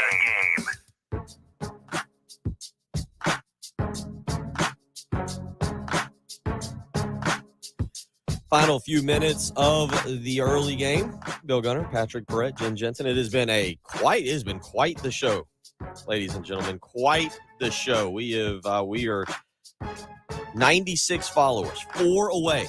Can we do it? Can we get to 100 in the final 5 minutes of the program? I believe so. We have. It just happened. Like that. Just like that. The TikTok page is going to pass the YouTube page in no time. To celebrate 100 followers, Jen, on TikTok, let's go out to a man who knows a thing or two about TikTok. Let's get to Gamecock Larry on the Love Chevrolet phone lines. We'll go out to Gamecock Larry on the Love Chevy. Yep, let's get to him. Let's let him have his piece. If we let Kip Balknight, do we not have him? What is going on? Do we look Gamecock Larry? Can we go to him? Yes, Yep. sir. There he is. I'm There. here. Oh, we got him. We got him. Hey, I don't know, understand this TikTok social media. I got my $9.95 flip top phone coffee, $9.95 at Dollar General 12 years ago. Don't want anything smarter than the old man. But I do know one thing. I'm smarter than Kingston. Kingston last night made 2 calls that I knew was wrong, and I'll call tomorrow and tell you about them. But I ain't got time now. But all I got to say is Kingston got to go. Talk to you later, Bill. Jen and Patrick, go Gamecock. Oh, there you Definitely go. had time. He will. Yeah, he had 4 minutes, 4.5 minutes. He probably. It's a buckle in when he calls tomorrow and breaks down these 2 plays for a whole I segment. I would say buckling in is Should yeah. have asked him what time he was going to call so we can just prepare ourselves. We can make a bathroom run while he's Yeah, just let him leave, go. leave Just the let him studio go. and let him just We'll make it- record TikToks. We've done that. So now you can go follow us. 103 followers. The early game, 107.5 on TikTok. We got 2 videos up. We got a welcome video. We got Jen paying off the Wheel of Agony challenge. Before we get out of here, we got it covered. We'll cover more in depth tomorrow, of course, Patrick. But the PLL, yeah, we're only leaving. If Gamecock Larry, if 4.5 minutes was not enough for him to give baseball discussion, about 3 and change is not enough for you to get into some serious PLL. Whoa. Premier League lacrosse Yeah. news. It was shocking. Logan Wisnauskas, #1 pick to the Chrome. It was supposed to be Chris Gray. Chris Gray is the all-time leading scorer in college lacrosse. Attackman for North Carolina. North Carolina wasn't very good this year. Maryland, absolutely incredible. Maybe the best college lacrosse team of all time if they can win the national championship this year. So Logan Wisnauskas goes #1. I guess they needed a big lefty shooter more than they needed a shifty ex-attackman that can shoot from the right wing. Really surprising, though. And then #3, Chris Gray, it was like the Trayvon Walker pick where the Lions ran to the podium to pick Aiden Hutchinson when he fell to #2. Right. That's exactly what Atlas did with Chris Gray. They ran to the podium and they drafted Chris Gray. And then shocking, Arden Cohen, #3 over Matt Moore, who was the best player on the defending national champions, Virginia. I couldn't believe it. And even more shocking than that, Kobe Smith was the second long pole taken, not Brett Kennedy, the do it all, long stick midi, close defense, whatever you want him to do from Syracuse. Absolute steal. We will certainly get a lot more in depth. First, there will be Gamecock Larry's phone call about Gamecock baseball. Then Patrick Perrett's breakdown of a little bit more breakdown. So much parity. Just in to, PLL just right to clarify, they're in the NCAA tournament. By the way, somebody asked earlier, and you're much more familiar with this. I was out a couple weeks ago, and you had your buddy on from Gamecock Lacrosse, and they are in it's club. Let's be clear, it's club, but they're in the national championships. They're in the national tournament in Round Rock or something like that, Texas. So they'll be moving on to I think the semifinals, I believe. It's hard to read the news and the brackets don't come out as cleanly as you would like to, but yeah, I think they're in the semifinals. They just beat Liberty, who's a big rival. So they're doing really well. I think that might be this weekend. Okay. And also of note, I just saw the Twitter account for Gamecock for the Gamecock golf team come out. They have been practicing apparently up at Quail Hollow, and they are on their way out to Norman, Oklahoma for the NCAA regionals. They'll be the #4 seed in the Norman regional. of the 2022 NCAA Division I Men's Golf Championship. Oklahoma, obviously, the top seed on its home course. We'll catch up with Kyle Thompson tomorrow morning, 8 a.m., and talk with him about that. And I do look forward. We're going to make a little extra time for Kerry Tharp tomorrow morning because I want to get his recap of Darlington, certainly, as well as you three weigh in on tailgating experiences at Darlington. Patrick, you're finally recovered. It's good to see. I will go back. I want to know what's different between this and this other 500 too. Because I've gotten the impression that this other 500 is major. We have just the man to do that. Friday morning, Debbie Antonelli will join us and Chris Deering. Jen, how do you feel? How do you feel, Jennifer? TikTok, you are officially a TikTok sensation. Sensation, that's it. Feeling good. We are something. That is how we pride ourselves. We'll be back, though. We'll do it all again tomorrow. It's been the early game. 107.5 The Game. Gamecocks, Braves, the NFL with live local radio. 107.5 The Game, WNKT FM, Eastover, Columbia, a Cumulus media station. Hey, if you've got a hole in your roof,